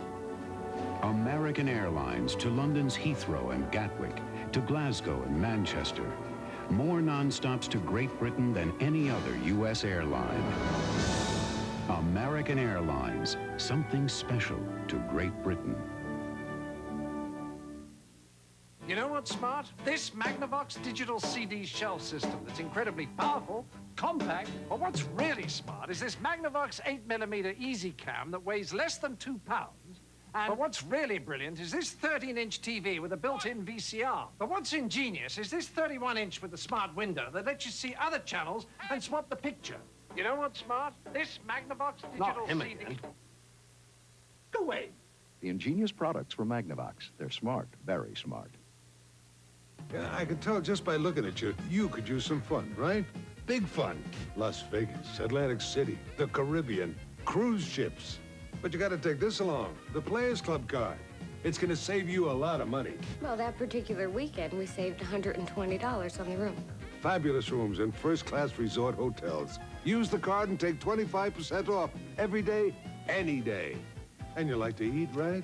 Well, take your Players Club card. And they just automatically take 25% off of the meal. And no hassle, saving even more money. Airfare. Or up to half off on shows and entertainment. So why are they so good to you? There's something about Players Club members that just stands out. They come to places like the Las Vegas Hilton and to the Flamingo Hiltons to have a good time. And that spreads to people around them.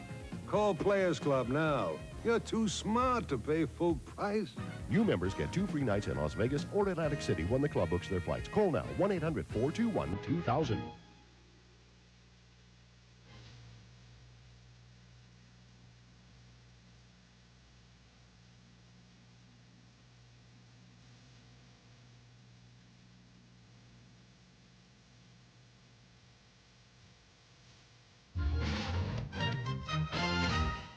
The Golden State Warriors headed into their game with Denver tonight, trying to break a season-high 3-game losing streak. And the chances of that happening appeared pretty good. Denver was 0 for 3 against Golden State coming into tonight's game, and the Nuggets have only managed 3 wins on the road all season. Well, they did not manage their 4th at the Coliseum tonight. Todd Lichty taking it at the baseline behind his back, and a super move for the bucket. And the Warriors are up early. Warriors with the ball, Tim Hardaway. Bullet pass backdoor to Chris Mullin for the reverse. Mullin finished with 26 points. Meanwhile, look at the move that Hardaway puts on Dikembe Mutombo right over the big guy there, and he keeps the Warriors on top. End of the first half, Reggie Williams drives in, tosses it straight up, and it goes up and down. 17 points. That ties the game at 60 at the half. Second half, Warriors come alive. Billy Owens spinning around Joe Wolf for the jam. Owens finishing with 19 points. Warriors gradually build their lead. It's up to 6, and then they run away with it down the stretch. Hardaway, alley-hoop jam, just serves it right up for Chris Gatling. 21-point lead for Golden State. This is a rout. Denver falls to 3 and 16 on the road. The Warriors remain 1.5 games behind the Blazers in the Pacific. And in a game you saw earlier on TNT, the Clippers dropped their 4th in a row, 21 points from Charles Smith in the loss, as the Kings' Lionel Simmons puts in 28 to give Sacramento a win at home. Fred? Hannah, an interesting thing happening with the Minnesota Timberwolves. Jimmy Rogers came in as head coach, wanted to change this franchise from a team which thought defense almost to the point of myopia to one which dared to run. So far, the grand experiment walks stiffly and has bolts in its neck. It is big. It is a scary monster. The defensive efforts have been inconsistent while the offense has been offensive. Other than that, things are going along quite nicely. Well, tonight, the Wolves were munched upon by the San Antonio Spurs, and here's a look at how. Gerald Glass takes the hard foul. Sidney Green was ejected, and Glass didn't return to action. Third quarter, Willie Anderson passes to David Robinson. Look at the good control, the nice hands, nice jam, 59-58, T-Wolves still leading. Now, Pooh Richardson makes a steal over to Tony Campbell. Richardson dishes to Doug West. Jumper, good. 98-96 T-Wolves. Now, 1 minute left in the game. They didn't play hard. Pooh Richardson misses. Rod Strickland gets the outlet, goes in for the layup. Spurs up by 2. And then 7 seconds left in the game. Spurs still by 2. Doug West has got a crack at it, but misfires. One of the better games the Timberwolves have played probably in the last month and a half, but they come up short, losing it 103 to 101. Hannah? Pretty cold, Fred, about this Timberwolves. I don't know. That's the way it goes. In addition to becoming a force in the Pacific Division, the Phoenix Suns are also trying to be a force in their community. And earlier this month, they held a rather unusual charity ball. The event is called the Phoenix Suns Courtside Classic. This was the 4th annual, with the proceeds going to Phoenix Suns charities. Well, this was, yes, the unusual part about it. Well, there was dining and dancing, but there was also a Pop-A-Shot, and everybody wore high tops and sneakers. Makes it a lot more comfortable for dancing, as you can see. And with the entire Suns team participating, about 700 guests were in attendance.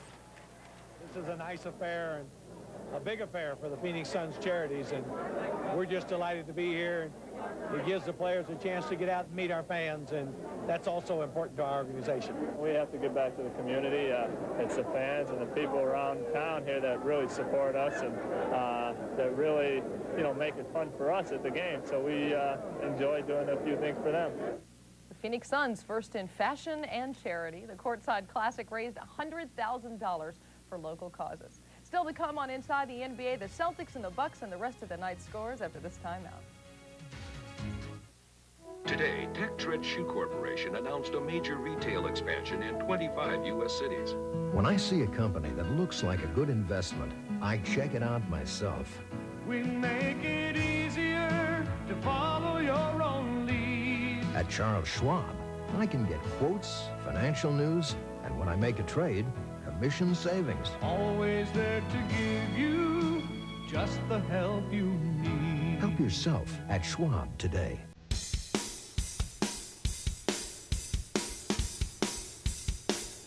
Now this cigar is definitely going places. It's called Love. The new sedan's so well built and worry-free, it even comes with its own security blanket. 2 years service and maintenance free. About all you pay for is gas. Now, why would you want to go anyplace and anything else?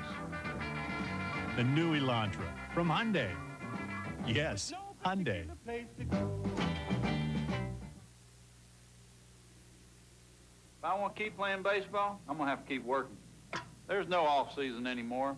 Every day it's just me and a pile of iron, or a bike I ride forever.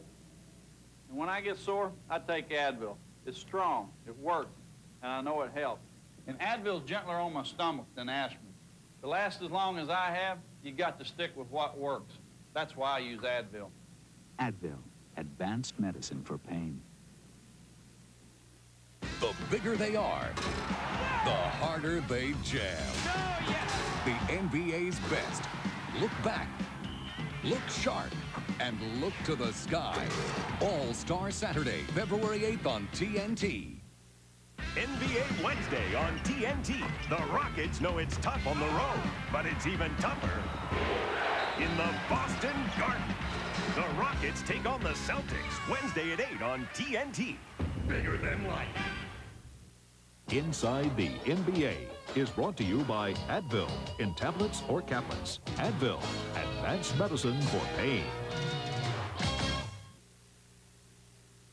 Okay, so you're thinking what happened to the rest of the games? Could they have forgotten? We never forget. Let's take a look at some of the other scores around the league tonight. First, the Celtics and the Bucks playing in Milwaukee this evening. Milwaukee eking one out over Boston, trying to heal themselves a little bit. Malone with a big game in that one.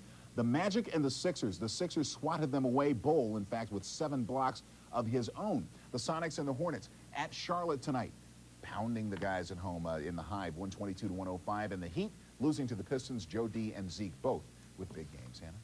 The final edition of In Case You Missed It for the first half of the NBA season comes to you courtesy of our Vince Cellini with a little help from the Coos. Well, we don't have Johnny Carson this week, but we do have a lot of good stuff. Celebrities included, from the War of the Roses to the War of the Noses. Chuck Daly schnoz is loaded, so you better stand back. Or get back. Craig Elo is swatted by Anthony Bowie. Then Patrick Ewing with an enormous block. And Richard Lewis, for one, is having trouble dealing with all this rejection, not to mention the guilt. Still, we move ahead. Some modes of transportation. Scottie Pippen went by car, then decided to fly. But this car is still running. Fill her up from half court. I'll tell you, the NBA is one exciting league. No matter how long you've been around it, it never ceases to amaze. Just listen to Celtic announcer Bob Cousy go wild after this David Wingate play. Wow, what a play by David Wingate. Easy, Coos. Pace yourself. You know, it's a long season. All right, Simon says put your hands on your head. Simon says cheer for your team. Make a ridiculous bank shot. I didn't say Simon says. Say, here are some passes you don't see every day.